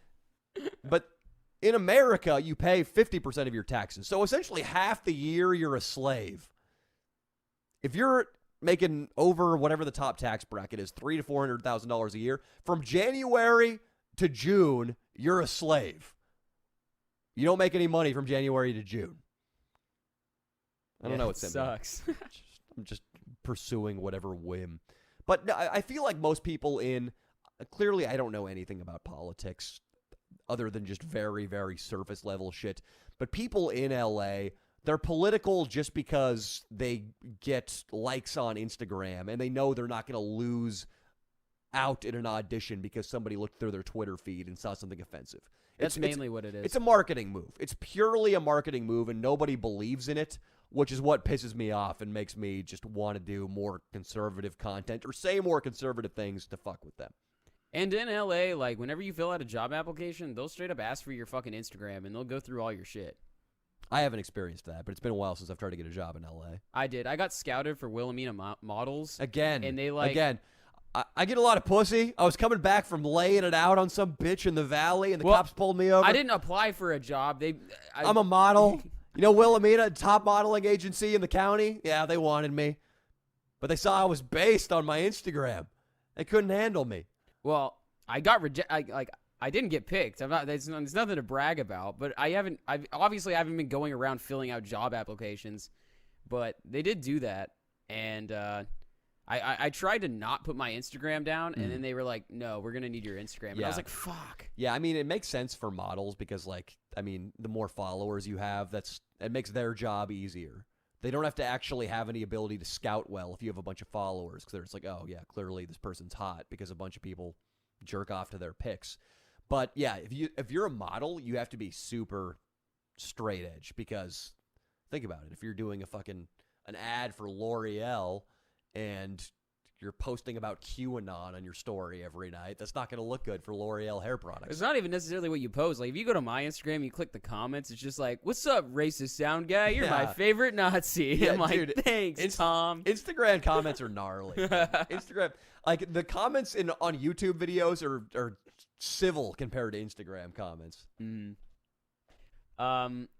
Sophie Denton says, "I love you, Danny." Haha. What's up, Sophie? Sophie is our OnlyFans girl from the UK who has a spectacular pair of titties that she showed on our Patreon podcast.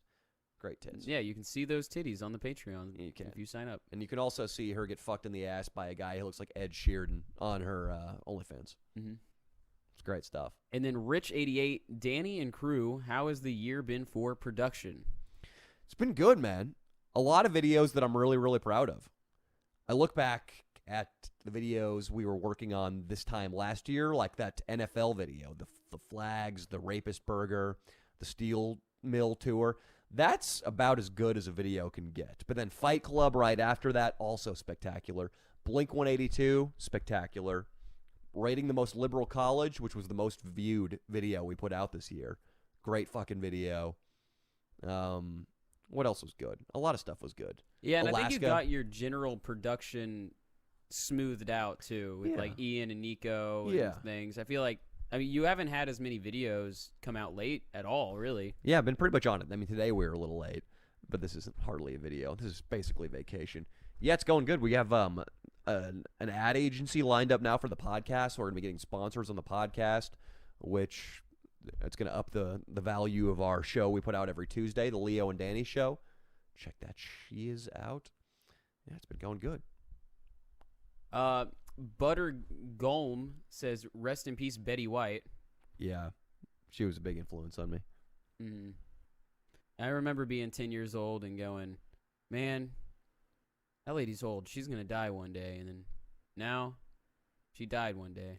Is that how you first realized you were mortal when you saw Betty White at age 10? Yeah, basically. She was the first old person that I looked at that was famous, and I was like, wow, she's probably going to die, like, soon. And then she lived, like, way longer than I thought. I also thought she was, like, 103 at the time when I was a kid. This whole time, she died at 99. That sucks. Yeah, I know. She was, like, 2 weeks away from being a 100. They always, I guess they tend to die right after the holidays because a lot of old people are just holding it together to see their grandchildren one last time, to make peace with their children who maybe they've become estranged from. and then they croak. They croak right before New Year's. They got nothing to look forward to. They're not going to stay alive for another 365 days. Though Betty Crocker fucking should have. It's rarefied air being 100. Betty Crocker? I think if you make it to 100, you should go to heaven. Yeah. If Ted Bundy somehow made it to 113, send him to the pearlies. Shouldn't it be the opposite, though?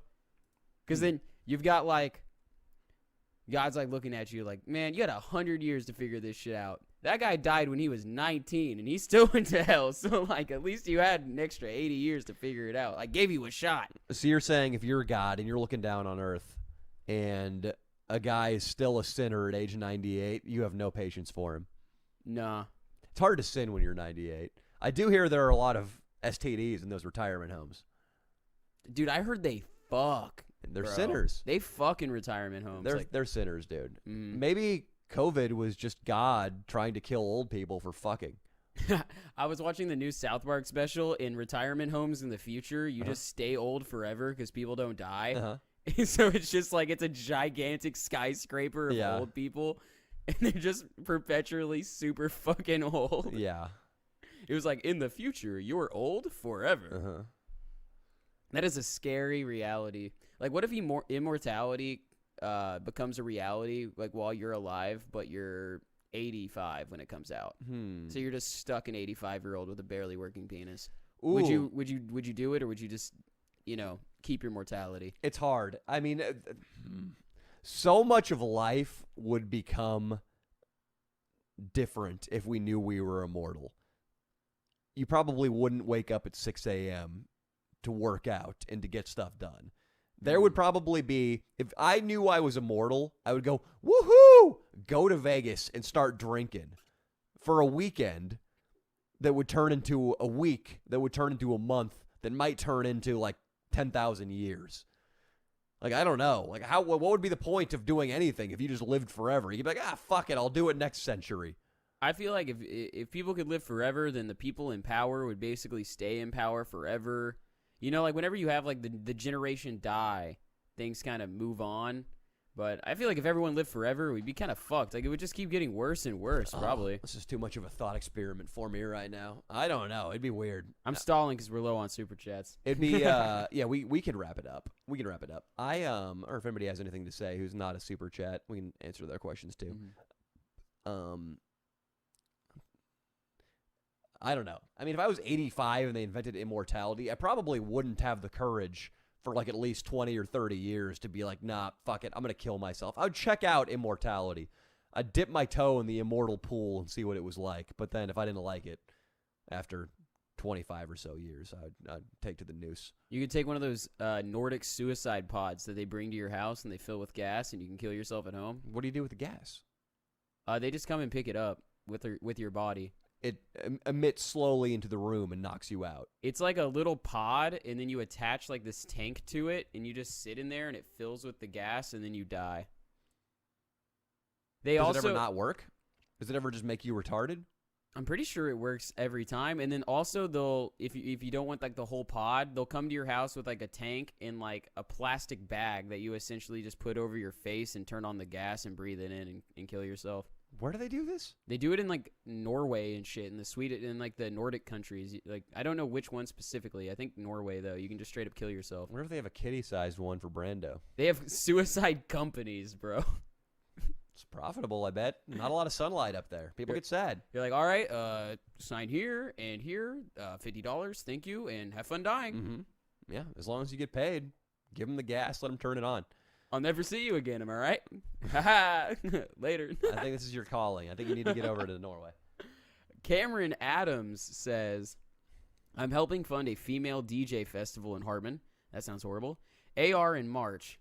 It's 3 days and plenty of girls will be there. Come crash it. Big bring mud flap. AR festival? It's called AR in March. What is it? What does that stand for? Is it an augmented reality festival? Oh, no. It's in Hartman, AR. So Hartman, Arizona.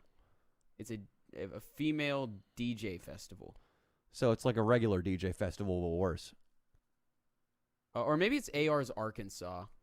That's what I was saying. I said it sounded terrible. Yeah. But then he said there was going to be a bunch of chicks there. And then I was like, All right, you're probably right. But none of them are going to have many teeth.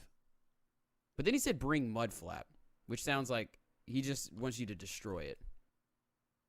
And also, Mudflap is going to destroy my bank account because you have to pay for 2 plane seats. Mm-hmm. It's tough. All right, Asti. Are these people, are they out partying? We've got not too many people left in the chat. Yeah, I mean, it's loaded. I've got 4 super chats here. Okay. So, Alex says, Danny, that t-shirt is sick. Keep up the great work. Thanks, bro. Appreciate it. And then Cosmic Logic I didn't says... make this t-shirt. It sounds like he thought I made this t-shirt. I didn't work on it. I just bought it. But. That's their album cover, right? No, I don't think it's an album cover. I think it's just some general Andy Warhol art. Oh, okay. And then, Definitely not, yeah. What's your favorite part of SAC besides the drugs? Well, we all know drugs are my first, second, and third favorite. I like being home.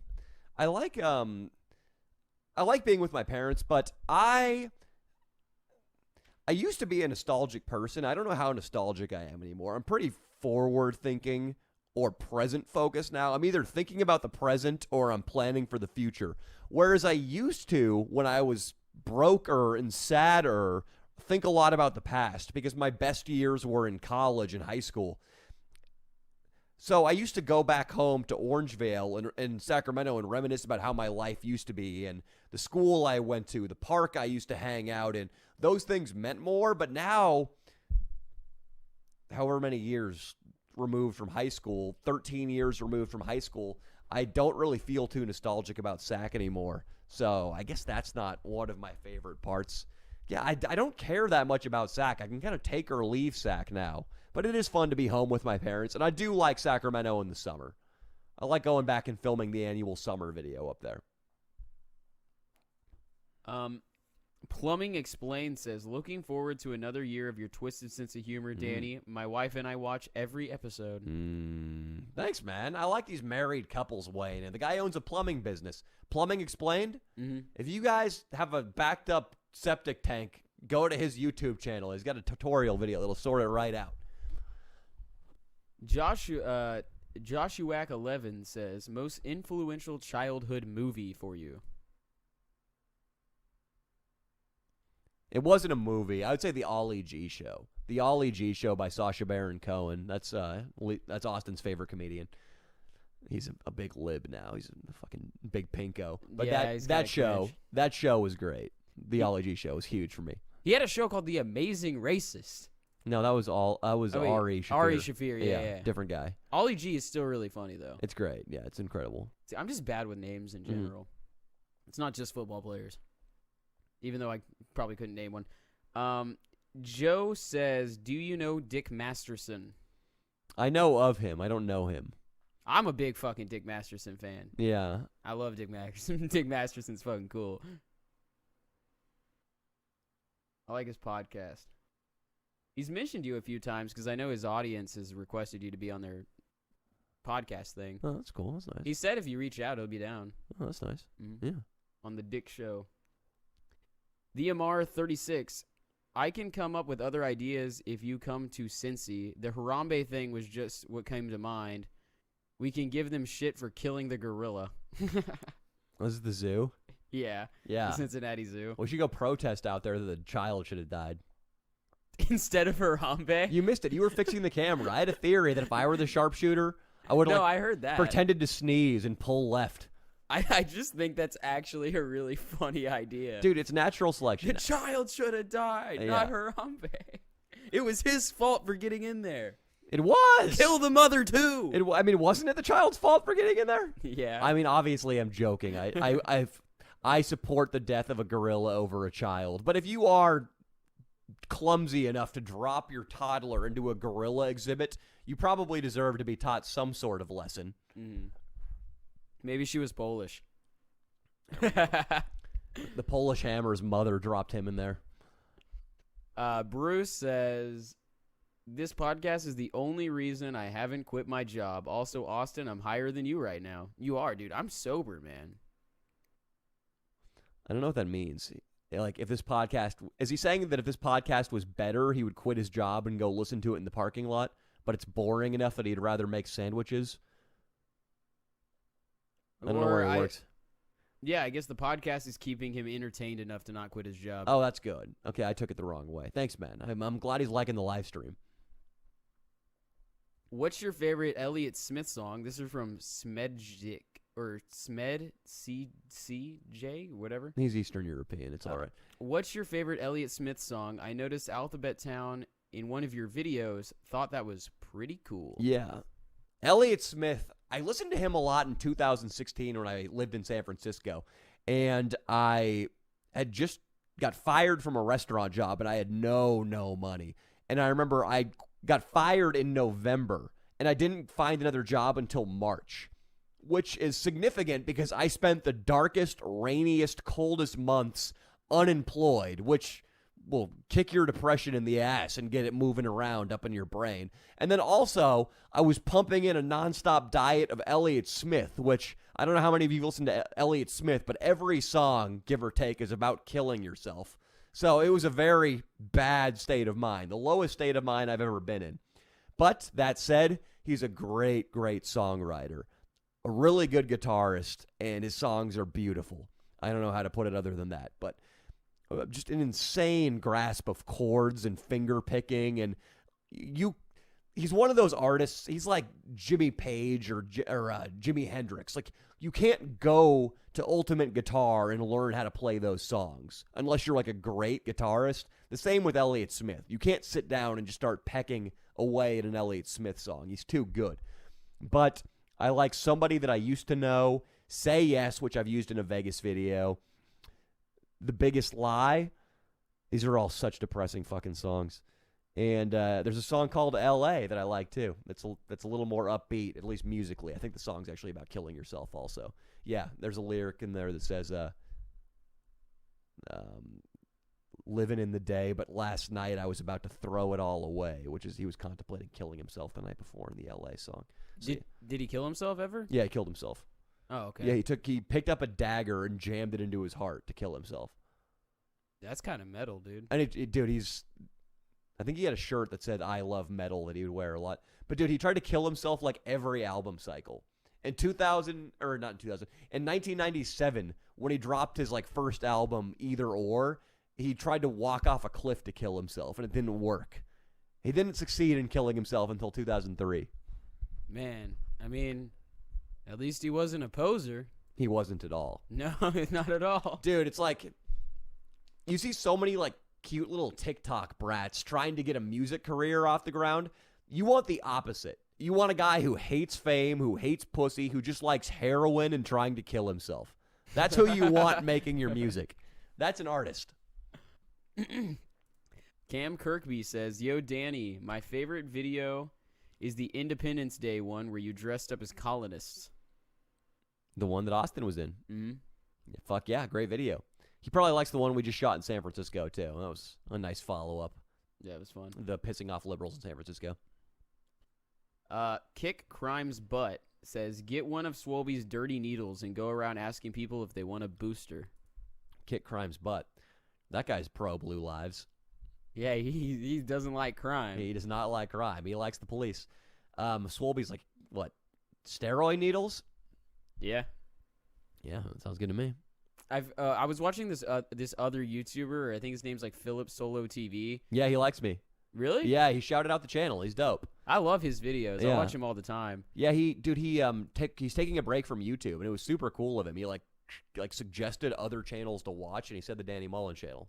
Wow, yeah, that's dope. Shout out to Philip Solo TV. He's a good guy. I was watching one of his like old videos, and he was talking about he went to buy drugs one time in high school, or in like the bad side of like Canada, where there's like a bunch of homeless people and shit, and these two girls robbed him with a dirty HIV needle instead of a gun. He got robbed at needle point. Who knows? They were probably lying. They probably didn't have HIV, but still, you're not going to take your chances with that shit. Like, just imagine that, bro. That shit is hilarious. Dude, that's awful. The thing is, I'd be more scared of the needle, dude.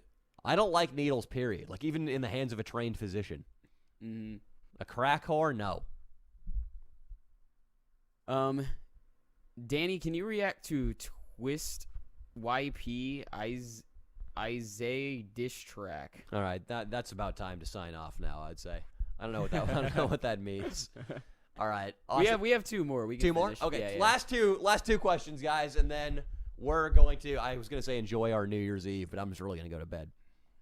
Ruzzy says, "Can't believe you guys have don't have more viewers. This is one of the best channels on YouTube. Come mess with people in Orlando." That's from Ruzzy. Fucking, what do they have in Orlando? Is that Walt Disney World? Yeah. In Universal, I think. Okay. I don't know why Orlando became like the resort destination out there. It seems random. Maybe it's just not as swampy as other spots. Maybe. Cheap land. And then the last one is from Farcast850. He says, "Do you think one of your employees will pull a Sun Hat Kid and try to cancel you for abuse?" Yeah, we got asked that earlier. And I said that the things Danny Duncan was accused of, I really do. So, yeah, it's probably going to happen. Who do you think would be the most likely crew member? So you're asking me who's the person I abused the most? Probably Dino. I mean, I've come in here. You might not be able to see the setup here, but there are 3 Canon, Sony, whatever. There's a mix of cameras on tripods. I came in one day. I was displeased for reasons I can't remember. I unscrewed one of the Canons from the tripod, and while Dino was on Instagram, I just fastballed it at his jaw. Remember that? Yeah. I just threw a camera at him as hard as I could because I didn't like what he was doing. He cried for a little bit. But then I told him, hey, shape up. We got a show to do. And he picked up his monopod and got to work. And he didn't say a word for the whole production, which is what he does every show. And then he went home and smoked weed and forgot about it. The only word he says is gay every once in a while. That's true. Yeah. That's true. He'll be a hard person to take seriously if he tries to cancel me because all I'll have to do is be like, look, this guy's a homophobe. He doesn't like the men who have sex with men. You're going to take his word over mine? They'll be like, well, Dino, what do you have to say about that? And he'd be like, well, I don't know. He's kind of right. Yeah. And even if he tried to hold it together and be like, no, I love gay people, I'd be like, Dino, think about big dangly testicles and a rock hard erection. He'd be like, oh, gay. He couldn't keep it together. I know how to get it out of him.